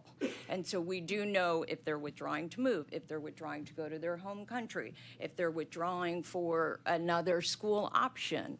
We do have all of that. And so we are currently looking at what can we do for parents who just move across the line into Rutherford? What can we do for parents who might move farther away than what the transportation loop offers? Those are all strategies that we're currently looking at. But I do want you to hear me, we did go back and look at that data. And we did see that it's mostly, when they are moving, it is mostly June and July, and there are reasons for that. Okay, well, in your public statement, in your statements in the public hearing and in the capacity interviews, there were comments made that you were losing a significant number of students to other schools, particularly other charters, and in part you felt this was because of your traditional model, but there were a variety of other reasons. I would just indicate to you, this is going to be something that is of considerable focus to us going forward, because your answers on chronic absenteeism trouble me, because you said you have one person who is also got teaching responsibilities, who is sort of the person who does your outreach. I saw in your later materials that you have a plan to hire someone to have this be their primary job, dealing with chronic absenteeism. I think that's an important change you need to make. If we look at our schools that are successful in addressing chronic absenteeism, they have somebody whose job it is, full-time, to address chronic absenteeism. Please proceed. May I clarify? We added that additional person with teaching responsibilities and part-time. We currently have someone in that office now. So it's an additional half-time person. We also yesterday had one of the final interviews for another hire that we are making that I mentioned. So it's not that we only have a part-time person. We already have someone sitting in that student services office. Okay, thank you for that clarification. The other question or comment I have is for Director Ruby Grant. And I really appreciate your comments on your review process. And I am very moved by the fact that you say there was a 5-year evaluation, a report that was given as to how they were doing.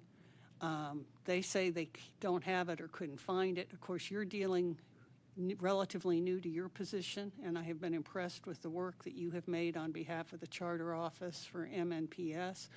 And they came in new and they didn't see it or couldn't find it. And as Commissioner Smith said, this is the most acrimonious relationship I've ever seen between an LEA and a charter school in all of our years of doing this. So, I'm disappointed that if that was part of what should have been in the record and been considered, it would make a big difference to me if I could see that.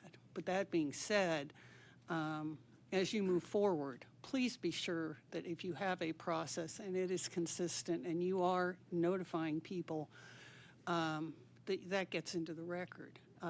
What you do in anticipation of renewal is in some respects incremental to the annual evaluation process. And I know you've been very committed to being very transparent about the annual review process, but I'm just asking you on schools that are within the time period for renewal, please be sure that you are establishing a record so we don't end up with this sort of acrimonious, well, they say they did it and we don't have it, and they got it, but they say they don't have it. It's very, very hard to establish what the true record is. So thank you for your clarification on that. With that, I'm going to turn it over to Commissioner Eddie Smith. Thank you. And we've talked a lot about chronic absenteeism. One of the things that came to my attention a while back, and it was refreshed yesterday, and I'd like, I don't know how we do it because state law does not allow for this. So this would be data that, I'm going to be honest, it's unfair, I think, for both our regular LEA schools as well as our charter schools. There are kids who have medical issues. I know of one instance where a kid was a diabetic in the hospital for 2 weeks. That was counted against the school's chronic absenteeism. I'd love to start looking at what is the medical absenteeism versus the actual chronic absenteeism, students who just choose not to come. Because I think that is a vastly different conversation, something that we probably should go to the General Assembly and say, hey, we need some better tools in our tool belt to realize what is chronic absenteeism versus medical. So that's just one statement I want to make, because I think that's something that when I look at especially some of our schools, our charter schools have a higher students with disability rate than some of the others. So I'd kind of like to look at that around the board. I'm going to be a little more blunt, KA, than our chair will be. Don't move from the model that is before us. We are voting on the model that we're looking at. I think anything that you all want to do, if you want to look at that community, needs to be a discussion that it honestly needs to be a modification to the charter, because I'm, much like my colleagues, I am not confident with RCP or NCP at this point. The rates are not where we want them to be. I think you all have shown great progress in this model. Yes, you may lose some students. That's okay. I would rather you lose some students than fail all of your students, and that's what I'm looking at. And then to MNPS, I want to say this. I don't disagree with you. I think that you all should have a 5-year option just the way that we do. If that's something that you all want, I am happy to go on with you all to the legislature to see if we can't get that added in for the local LEA. So I just want you all to know that, because I do agree that there should be that option. I also do want to say, and I thought about asking this as a question. I'm not going to ask a question because I'm not going to put you on that spot. There is the appearance that there has either been primary, secondary, or tertiary communications, whether it be written, verbal, body language, smoke signals, that MNPS should deny all applications of charter schools. Whether that is true or not, that is what has become apparent. I want y'all to go back and make sure that everybody knows stop asking charter schools to line up for a field goal and then moving the goal while the ball's in the air to the 30-yard line on the sideline, expecting them to hit the goal. That's what it's felt like. That's what it had. That's the appearance of things. So just go back and make sure that everyone knows that that's something that we've noticed. I can tell you from up on the Hill from my former colleagues, that's how they feel. I think this is where your office has the ability to lead in a way, and much like we've had a great relationship with Shelby County Schools and their charter, high quality. I think you all have that ability to be one as well. But there's also got to be at some point, like, you talk about fairness. Well, we've got the ability now in state law, any charter school that's on the priority list for 2 consecutive cycles automatically get their charter revoked. How many of your all schools would you be willing to close that are on the priority list for 2 cycles? If you want to talk about fairness, we've got to look at it on both sides. So I just want to say, if you're going to talk about fairness, it's going to have to come down to fair for both. I don't believe that schools, if they're failing students, I'm sorry, there needs to be a wholesale change. Leadership to teachers to whatever model they're using, there's got to be a change. By the way, students, if y'all see our general counsel pull out the blow dart, that's when she gets nervous that I'm going off on a rail and wants to take me out. So just to put some levity and because, again, what you all are doing is extremely hard. I'm not going to discount that. You all have the task from the state to educate students from the highest performance to the lowest. Students who have great, incredible family support to those who really, might want to have it, but there's no one at home that can help their kids know how to improve. You all have the unenviable task of educating our kids. It is a laudable task. So I just want to say thank you to MNPS, to our charters. Just know that we're looking to you all to make sure that we're preparing students to compete not against Kentucky, not against Georgia. We're competing on a global stage against companies that would love to steal what we have in this country of infrastructure, of education, of attainment, and take it elsewhere. That's what you all are equipping our students for. Just keep your eye on that ball, that we're all in this to make sure that we are educating our students to be the best equipped adults in the future. Commissioner Levine? I wanted to just make a quick comment and then maybe make a motion, if that's okay. Oh, so don't make the motion? Yeah. Okay, okay, all right. Just my takeaway from the conversation, and I don't know the dynamics at the at the district level with each of the schools, but I do think the discussion about whether there should be charter schools or not is a decided question. Clearly, we have them, and so the goal ought to be really, and I believe it is everybody's goal, I hope it is, that every one of our schools is performing as well as it can. And so I would hope, and I do hope and pray that the school district, that Metro Nashville, really embrace every opportunity to provide real feedback to all the charter schools on how they're performing and what needs for improvement exist, so that people aren't in a position to sit here and say, I didn't know this. And I think you'll get a willing partner in each of those circumstances. I intend to vote for the chair's, I'm sorry, the executive director's recommendation. But my vote is really contingent on, number one, making sure the model is an effective model and a proven model, and that the commitments that you've made here in terms of, focusing on each individual's success and addressing to the degree you can, the absenteeism issue, that you're really going to focus on that, and that the next conversation we have, we can celebrate the success.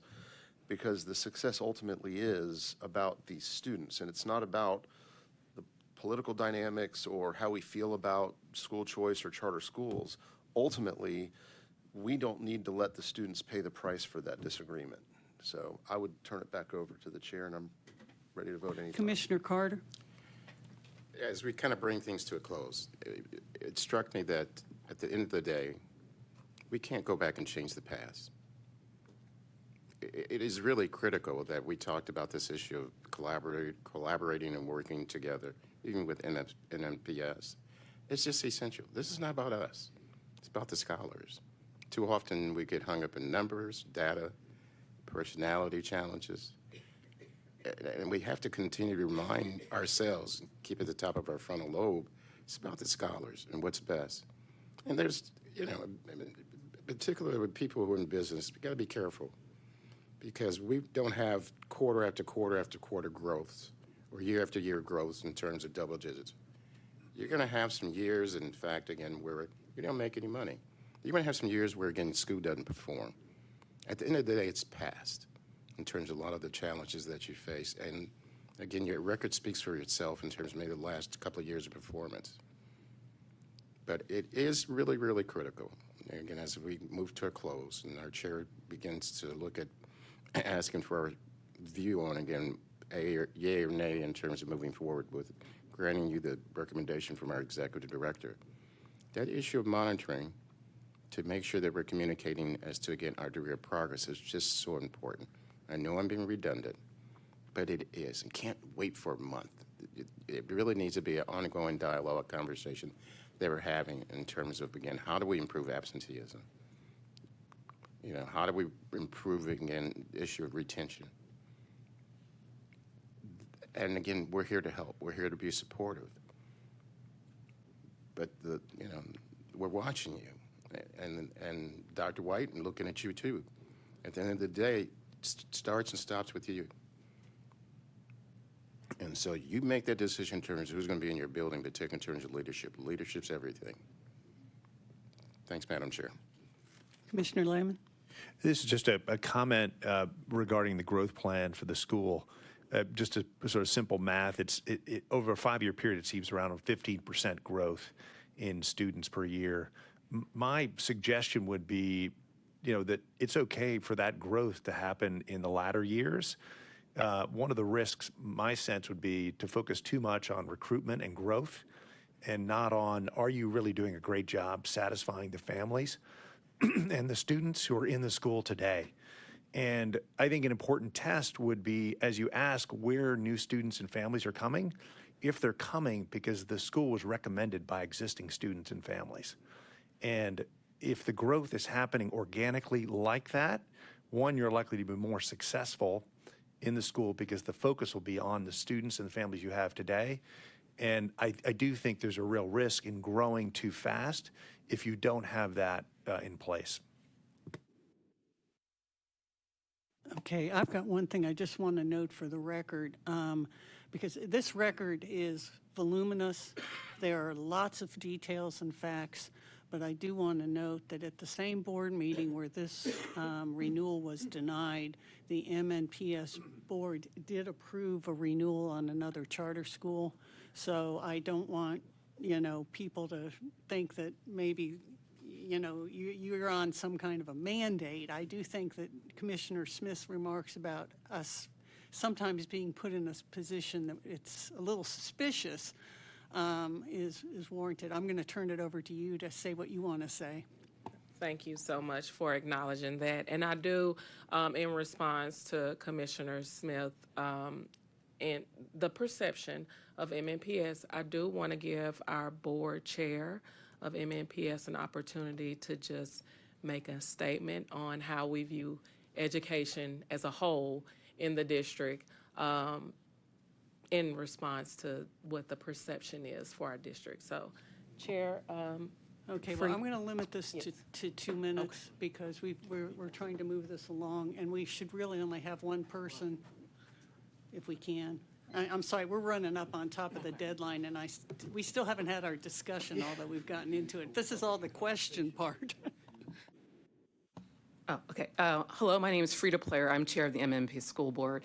And I do want to address Commissioner Smith that I think it's two separate things. One is the new application of charters and then the renewal of charters. I've been on the board since November 2019. This is the first charter non-renewal that we had. Every other charter that's come before us, we have approved. We do take seriously the closing of schools. We have personally at MNPS, I was on that board, 9-0, closed 2 schools, and we consolidated 4 schools. So we have done that with our own schools, have made that tough decisions unanimously to close our own MNPS schools when they didn't perform or they were under-enrolled. So we do take that seriously. We also have to consider with new charters, which are not germane to this hearing, is that there are over 50 charters at MNPS. We have to be careful and strategic about how many seats we open because we're going to get to a point where there's going to be more seats available than children that live in the district. And that's something that we really want to do. Are we doing our fiduciary responsibility to ensure that we have the resources available to thoroughly educate children, whether they're charter or traditional public schools or magnet or things like that. So I think there's just be a totality effort of strategically, how are we educating our kids with the amount of charter schools, private schools, and public schools that are there? And also, the state provides a very strict rubric. We have people who constantly look through, do all the due diligence, and we make sure they meet all the standards. That's the fiduciary responsibility the state has in us when we approve a charter school. But approving new charters and renewing existing charters are 2 different topics with 2 different strategic objectives that we take in as a board and we take very seriously. So it's not, if there's rumors going out that, those are political rumors. But no one's ever addressed us with that. And then also not receiving the 5-year point. Other charter schools in this room have received that, but they haven't. No one's come to me as chair and said they received that failure from the office to hold us accountable. I would have held my office accountable if they did not receive that, and I would have made sure that happened. Thank you. Okay, thank you for your comments. This is getting into an area that is for discussion way beyond the question of this renewal, and I don't want to go there. We don't really have the time, and we have a lot of people here for this renewal. Before we go on, this has been the question part of this hearing. Are there any other questions, either for the participants or for our director? Okay, before we start the discussion part, I'm going to give it back to our director for her input, and then we'll go from there if there is further discussion. Thank you, Chair Richards. And since there was conversation about renewal criterion and my comments in the record and the public hearing, et cetera, I did want to read from the State Board of Education's Charter Authorizer Evaluation, which mirrors pretty closely my recommendation in kind of what I found in the record. And this is from 2024, and it says, while the charter agreement states the general process for renewal and the authorizer's policy provides further details, including a timeline, the documentation does not clearly define the criteria for renewal decisions. It should be noted that the charter application process and renewal processes are different. And as it relates to charter renewal, state law only requires the use of the renewal application. And while a scoring rubric is provided, the scoring rubric is a model and is not required for use. The renewal process is intentionally broad to allow authorizers the autonomy to clearly define its own renewal criteria that fairly assesses its authorized charter schools and considers the comprehensive body of evidence. That mirrors exactly what my comments were in my recommendation of there was a process that included the renewal application, site visits, conversations, but there was a lack of, this is the standard for renewal for all of our charter schools, and so that anyone at any time should be able to identify whether or not they are on track for renewal. So I just wanted to note, since there has been some conversation, that my notes in my recommendation mirror what the state board's evaluation said in 2024. Okay, Commissioner Levine? Yeah, just procedurally, I'm going to make a motion, because typically discussion And then comes. we'll have to I'm going to let you do that. but Okay, I'm just trying to put us in where we are in this process. I'll make a motion to accept the recommendation of our executive director. Okay, we have a second. All right, now we're into discussion. Now we're here. Do you have some discussion you would like to share with us? I support my motion. Okay. All right, are there other members who would like to have further discussion? So, Tess, as we heard, if they choose to want to go to a different model, would that require a modification to their existing application? I will defer to my general counsel after I state this, but in accordance with commission policy, a change in your academic focus or model is a material change to an agreement and would require a petition to the commission to change that. Thank you, Tess. The only thing I would add there is that this particular appeal is based on the renewal application. The application itself laid out the academic model, and so that is what is in the record before you for consideration. And just to repeat what Tess just stated, if they are veering from that in a material way, that would require an amendment if they are approved beyond today's motion. Okay, I'm going to ask this question of you just because I think it's on the table. There were some references in this record to the intent of this applicant, if renewed, to seek to expand the number of grades. And is my recollection that that requires a formal amendment of the charter agreement, and that would have to be approved if they were to choose to go in that direction. Am I correct? That is correct. Again, you're considering the application as submitted to the local board. And so that includes the academic model, the grade band, like I said, as submitted. If they change that, that will be a material modification, and that would have to go through the amendment process. Okay, are there other comments for discussion? Because otherwise, we're going to go forward and vote. Okay, I think we'll go. Will you please read the roll for the vote? Yes, ma'am. Commissioner Carter. Aye. Commissioner Griscom. Aye. Commissioner Lehrman. Aye. Commissioner Levine. Aye. Commissioner Marino. Aye. Commissioner Eddie Smith. Aye. Commissioner Lauren Smith. No. And Chair Richards. No. Madam Chair, you have 7 ayes, 2 noes. Okay, the ayes have it. My apologies, 6 ayes, 2 noes. 6 ayes. I was going to say, somebody voted. Okay, the motion has passed, and there is approval of a 5-year charter with a maximum enrollment of 700 students. And thanks to all of you for the time and the effort you have spent on this process. It has, I'm sure, been a tremendous amount of work, so thank you. Okay, we're going to give you about 2 minutes so that folks who want to leave can leave, but I would appreciate if you would take all the conversations out in the, do you want to take a break? I mean, we've got a real, okay. If you would take all the conversation out in the hall, because we've got some more business we need to do, but thank you all for your attendance.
Okay, we're going to move on.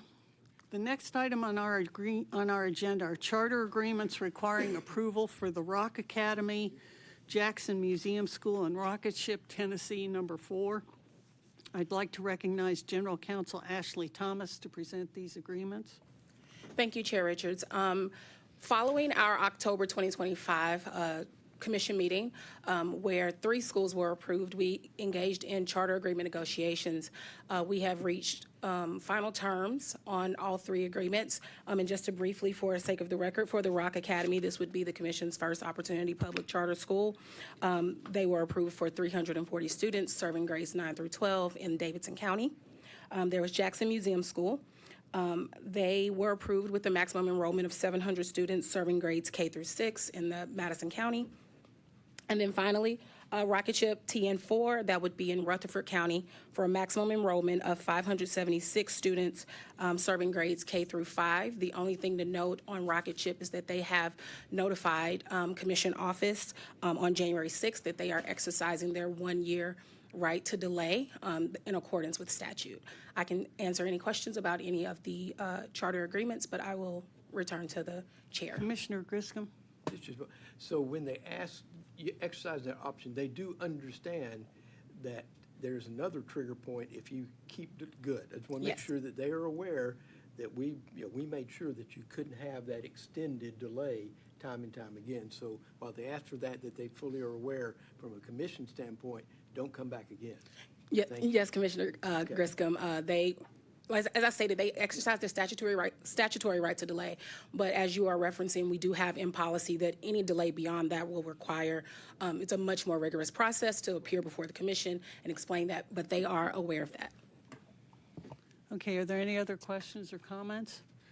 Okay, do I have a motion to approve the charter agreements for the Rock Academy, Jackson Museum School, and Rocket Ship Tennessee number 4? Support. Okay. Hayden, will you please read the roll for the vote? Commissioner Carter. Commissioner Griscom. Aye. Commissioner Lehrman. Aye. Commissioner Levine. Aye. Commissioner Marino. Commissioner Eddie Smith. No. Commissioner Lauren Smith. Chair Richards. Aye. Madam Chair, you have 7 ayes, 1 no. Okay, thank you. The motion passed. The next item on our agenda is a presentation on the New Start application process in Chapter 275 from Director of Authorizing Beth Figueroa. Beth, you are recognized. Thank you so much, Chair Richards and Commissioners. As mentioned, I'm going to walk through the New START application process for this upcoming cycle, specifically looking at how Public Chapter 275 will kind of reshape our work when it comes to the work of New START applications. A lot of the things that I will discuss today will look similar to what we talk about with appeals. However, for this specific presentation, we're referring to applications that the Charter Commission directly receives. And so I'm going to cover the pathway options available, the timelines, so that way we know what work we will be conducting ahead of our April Commission meeting. And so to set the stage, I want to start by looking at the key impacts of Public Chapter 275. This legislation was designed to improve efficiency as well as provide direct avenues under certain conditions for high-quality operators seeking to open public charter schools. And so one of the most significant changes coming out of this legislation is a streamlining in the application itself. And so the State Board of Education now creates the application and scoring rubrics. Previously, that was the responsibility of the Department of Education. And the State Board of Education works on these applications in consultation with the Commission.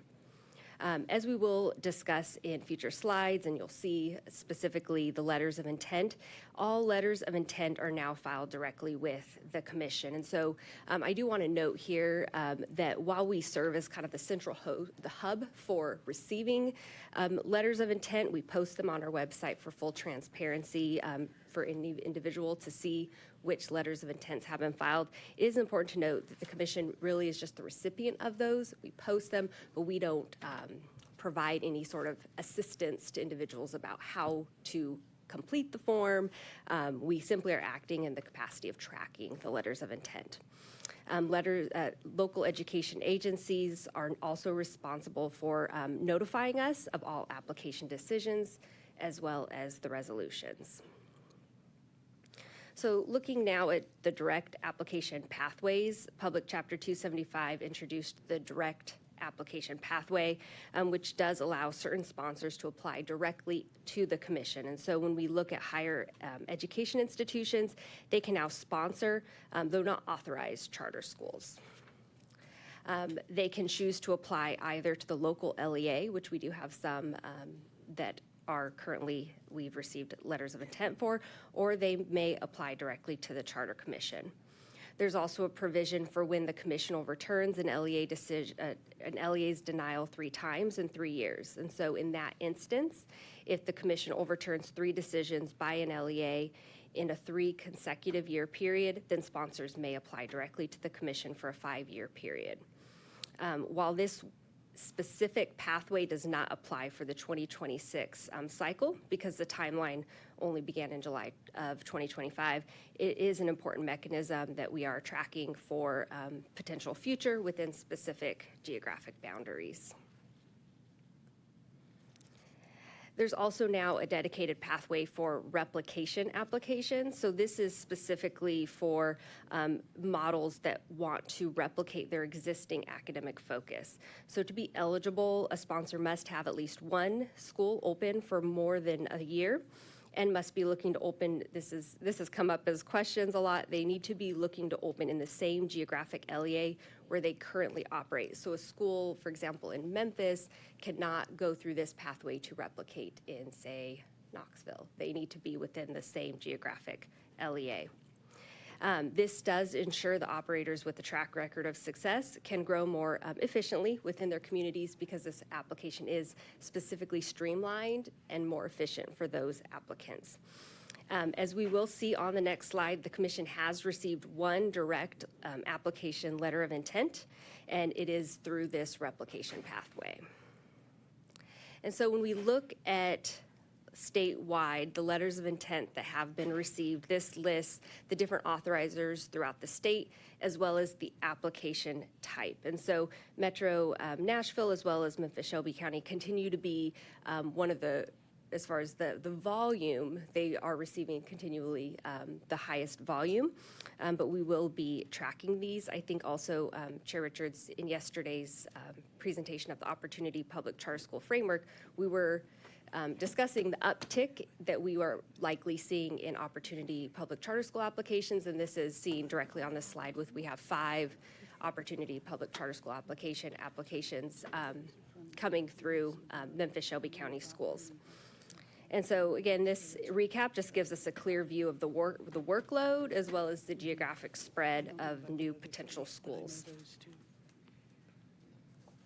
And so now I'm going to transition to talk about the actual process that we will be conducting over the next few months, specifically for the application that the Commission has received. And so while direct applications to the Commission is a new pathway, the core process is governed by the statutory timeline that's in Tennessee Code annotated. And so our staff has already been hard at work conducting training for potential applicants. We met with the applicant in a previous month to discuss the process. We have detailed frequently asked questions available on our website. And this is really to ensure that anybody who does apply to the Commission understands what the process will look like. Although it's not a requirement, we believe that it's important that we're transparent about what they can expect. Also, as a part of this process, the Commission will use the State Board application and rubric. This is the same application and rubric that's used by authorizers throughout the state. And then also our process continues to be rooted in State Board Policy 6111, which is quality authorizing standards. We talked previously about that in even the appeal. It's important that as a quality authorizer, we're not just checking the boxes, but we're actually reviewing the rubrics to look for a high capacity of success when we're assessing the applicants that come to us. We conduct rigorous due diligence, substantive reviews. We conduct our reviews with teams of experts that understand not just what it takes to have a successful charter school, but also we want to make sure that our review teams understand the autonomy that schools have and that they bring that specific lens into their reviews. And so what are we looking for when we are assessing applications? So of course we have our State Board of Education rubric. And so we first, of course, want to make sure that they're meeting that high threshold and that they're meeting the standards across the board if they were to be recommended for approval. We're also looking for a compelling mission, a sustainable budget, high quality or qualified leadership team. And we're reviewing the application because we need to see that the applicant is able to execute the plan effectively and serve their targeted student population. And so once the application is submitted, we will be receiving these by February 1st. And within the submission, they will include a narrative, the application itself, all required attachments, the operating budget, and then we will immediately begin conducting our review of the received material to make sure that it's complete, and we'll work with them if there are any items that are not received or complete, et cetera. And then transitioning to the review team and their responsibility when it comes to reviewing the application. This will look very similar to what we discuss when we think of appeals, which we've talked about regularly. And so the review committee will be comprised of individuals with expertise in academics, operations, finance. Upon review of the initial application, the committee will conduct a 90-minute capacity review with the leaders of the school, as well as the governing board members. And during that capacity review, that's where they're seeking additional clarity from the review of the application, as well as assessing that the individuals that are looking to open the proposed school have the ability to execute that plan. Upon the conclusion of the capacity review, the review committee will come to a consensus, and their recommendation will be provided to the executive director for consideration of her final recommendation, which will be presented to the commission. Next, I want to talk about the public hearing. This was something that when the commission met a few months ago, this is not a required part of the process. However, we do believe it's a critical part of the process by design is to get out into the community that the school is proposing to locate in and hear directly from the public as far as their support of the school. It's an opportunity for us to receive public comment, written comment, and this information will be included in the executive director's recommendation, and we will always provide those dates to you if in case that you want to attend. And so as we look at the upcoming months ahead, in February, that's when we will be receiving our direct application, which will be a replication application to the commission. And then during the months of February and March, the review committee will be busy at work, reviewing the application, conducting the capacity interview. That's really kind of like our heavy lift time as staff. And then our next commission meeting, it's hard to believe you will be taking a vote on this initial application at our next meeting. So we will see you on April 17th for that. And then in the instance that the application is denied, the applicant does have the opportunity to amend their application. So they would be amending the application over the kind of that month of May. And then in July, at the July 24th meeting is when the commission would take action on any amended applications.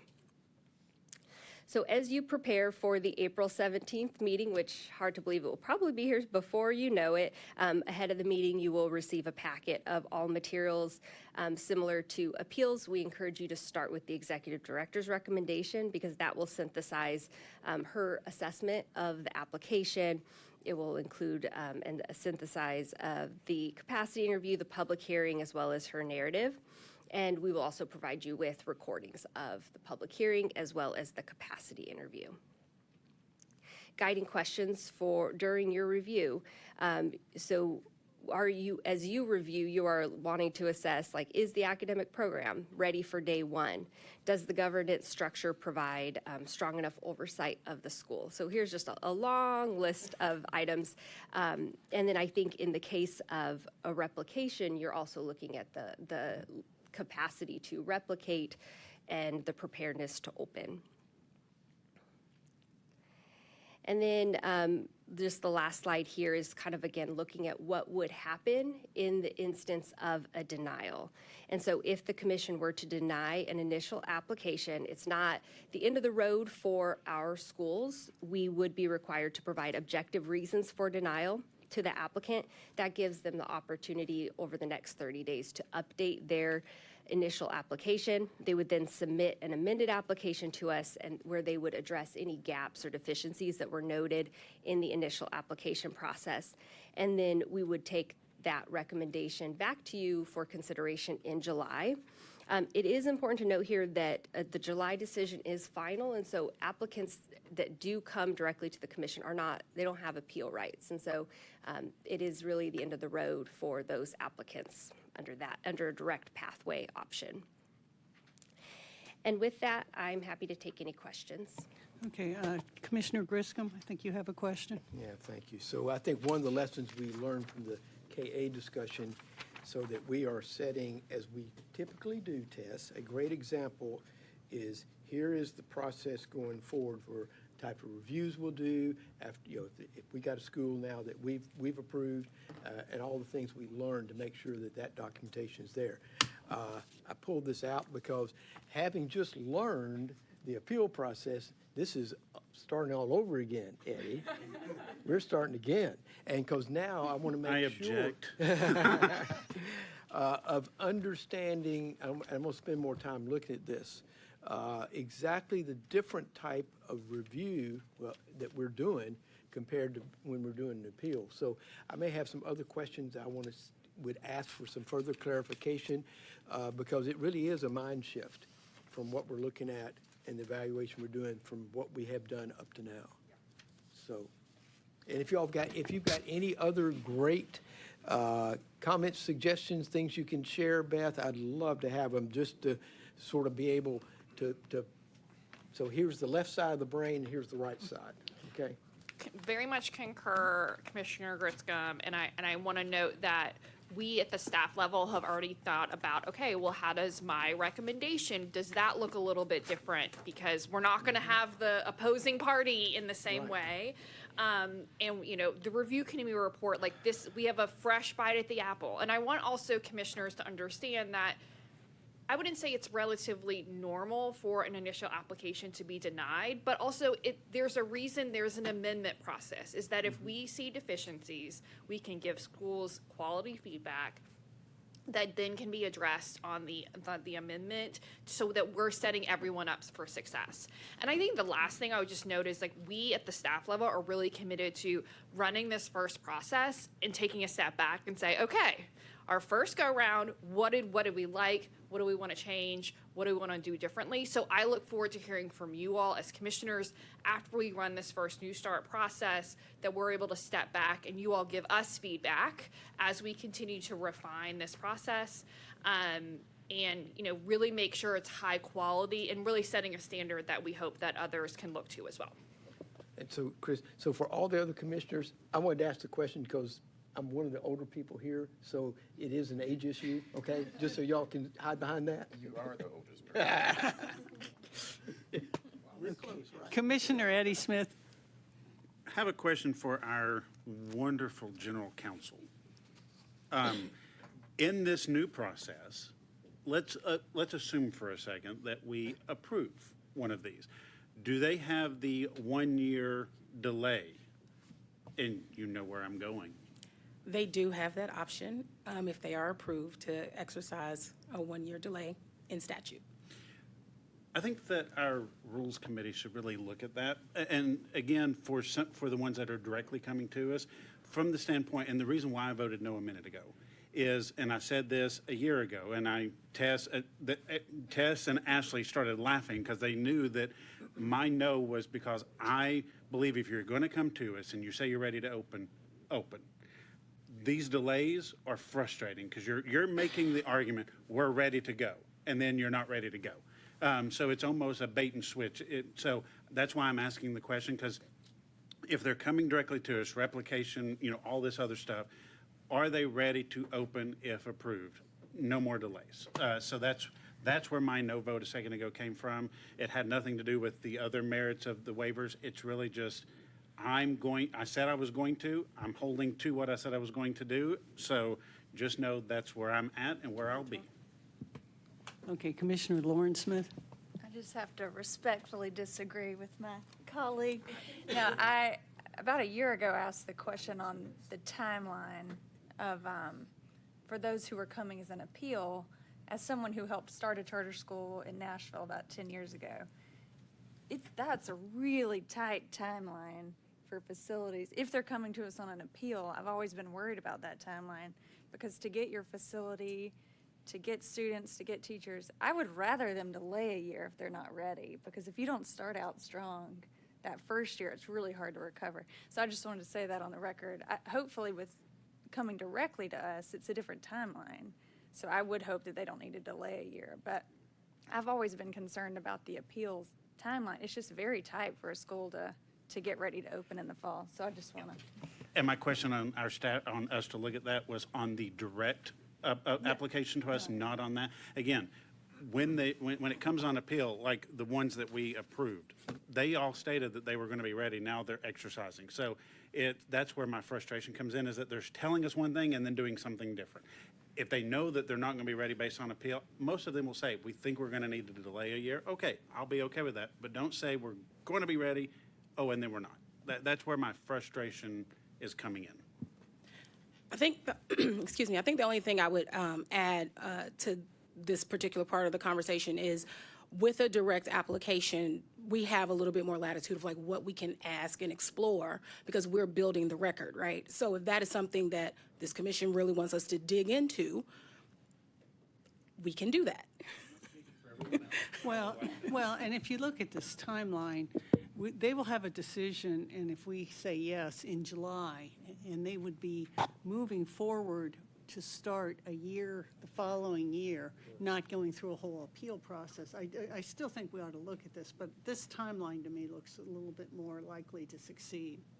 Don't disagree, that's why I asked the question. Commissioner Lehman? Just a question about the criteria for selection.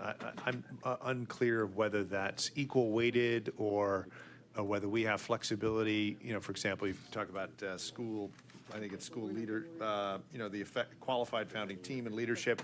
The state's rubric, do we have flexibility just in terms of the weightings of that? I mean, it strikes me the most important thing will be the quality of the founding leadership team. So just want to make sure I understand what that means. And I have a couple of quick follow-ups. Absolutely. And so within each section of the application evaluation, we're looking at academics, operations, and finance.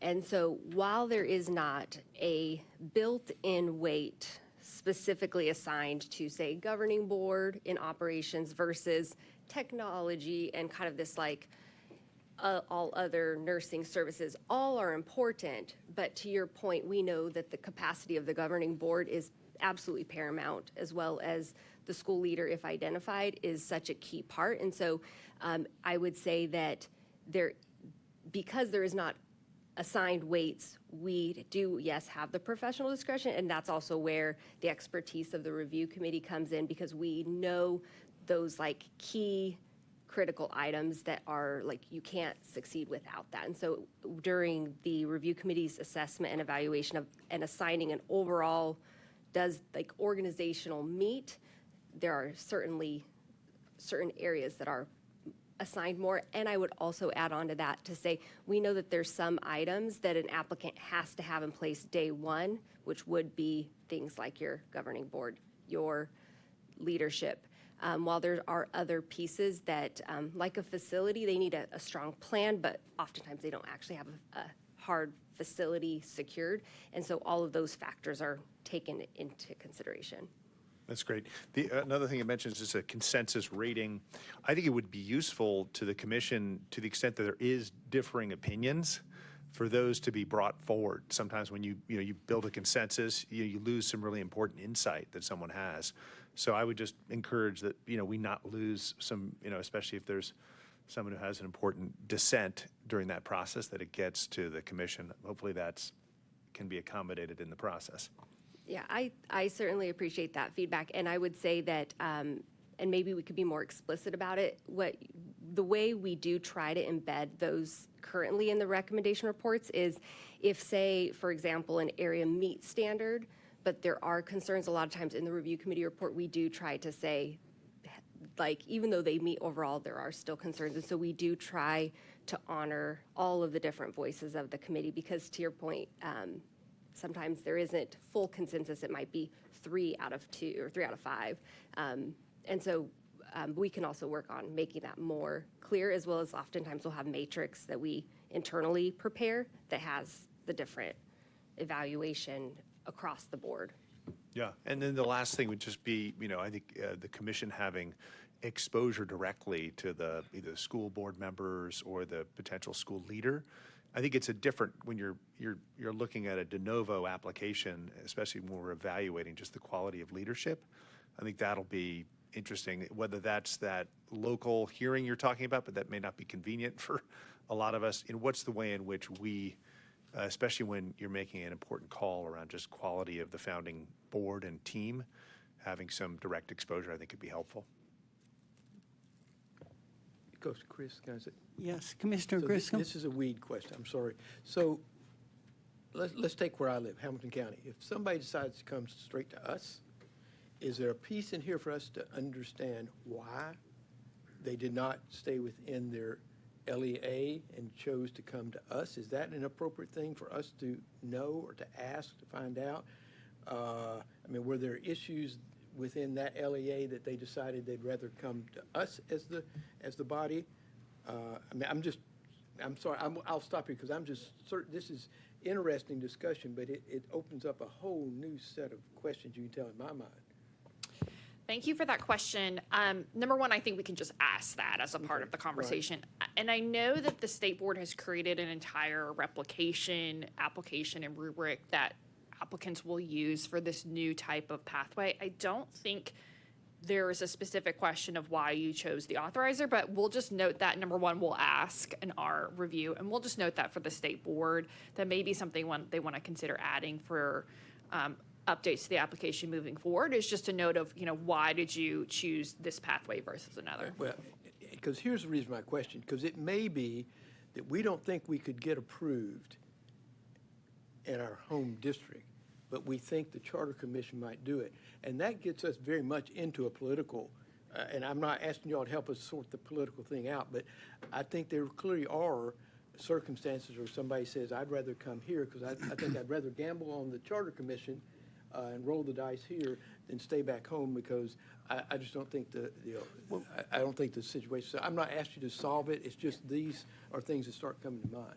I would, Madam Chair, I would agree that that could be somebody's line of thought, but I would say, going back to some data I remember from a long time ago, I mean, we approved a very low percentage on those appeals and stuff like that. So if anybody thinks that we're easier, the data doesn't support that. So it's a good point. Well, and Madam Chair, if I may. Please.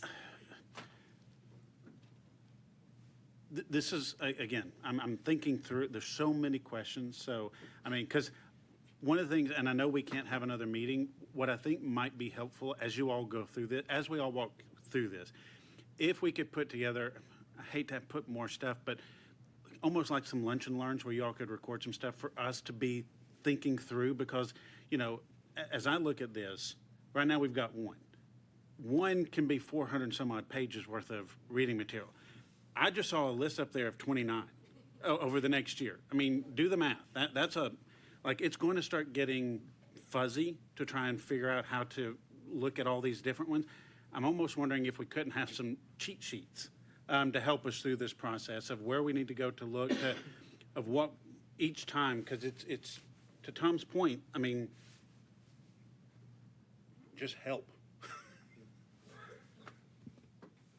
Okay, all good comments. We will work on this, and I'll follow up with Tess in the time period before our April meeting to try to come up with what might be effective ways to grapple with some of these questions that we all have. And we've all been the beneficiary of the fact that we've been handling these things on an appeal process, so you've got the two sides going through and explaining why they did what they did and the other people explaining why they disagree, and we won't have that. So we will ask, Tess and I will work on it with Beth, and we'll try to come up with something, and this will be flying the airplane while it's moving again, so what can I say? Okay, are there other comments or questions on this? If not, I'm going to move on. We get an update on our strategic plan from Pam Lehman. Thank you, Chair Richards. Pam Lehman, Manager of Strategic Initiatives. I'm excited to share progress we've made on the Commission's strategic plan. So beginning with Priority 1, high-quality charter schools, the Commission published its annual authorizer report for the 2024-25 school year. I know much was discussed yesterday, but just wanted to highlight a few items here. We earned a Level 5 TVOS score for the 4th year in a row. We have 5 schools who've earned reward school status, and our district earned an exemplary rating, ranking us in the 92nd percentile statewide. We also negotiated new charter agreements with our 3 new schools, the Rock Academy, Jackson Museum School, and Rocket Ship TN4. For priority number 2, strong operational effectiveness, our team has completed 7 site visits this quarter. Each site visit includes classroom observations and interviews with stakeholders. Overall, site visits have been very positive, and the feedback is provided with each school board. As for technical assistance, we continue to provide frequent check-ins, office hours, and trainings. I mentioned trainings a few times in these updates because we started these trainings at the beginning of this school year for school staff among a variety of topics, but we've completed 23 of our 25 planned trainings, and right now we're in the process of figuring out how we can refine trainings and make them more impactful next year, talking about ways that we can meet in person with schools and staff in Memphis and Nashville. Moving to priority number 3, community and stakeholder engagement. Our online complaint system continues to be helpful with resolving complaints and tracking issues that bubble up. And we've also been active in the community and engaging with stakeholders. The team has attended various school board meetings. The team attended the National Association of Charter School Authorizers, or the NACSA conference. We attended the grand opening of Libertas Middle School. Our executive director spoke at a League of Women Voters event. And just last week, we volunteered at Second Harvest Food Bank here in Nashville. And last but not least, priority 4 for agency oversight. We published the authorizer fee report for 2024-25, which details the total amount of authorizer fees collected in the previous school year and the authorizer obligations fulfilled using the fee. And we submitted our fiscal year 2027 budget request and will participate in upcoming budget hearings before the House and Senate. And with that quick update, I'm happy to take any questions. Any questions? Well, thank you for the update. This was in the materials, and I encourage the commissioners who haven't had an opportunity to read through it. Our strategic plan is an important part of our operation. You just kind of got the end of a very long meeting, so I apologize. With that, I'll move on to the final agenda item, which is an update from our Executive Director, Tess Stovall. Thank you, Chair Richards. Just a couple of things that we'll want to note, and then I'm going to turn it over to Hayden to give brief legislative updates given the start of session. So first, although I said to him yesterday that Commissioner Marino, it feels like he's been with us for years. He was just appointed in September, and he's going to go through confirmation hearing coming up here soon with the General Assembly. We also are in our sunset review this year. Although we did have a hearing in the fall, we will have additional hearings in front of both the House and the Senate Government Operations Committee this spring. As we've discussed, we have 2026 meeting dates.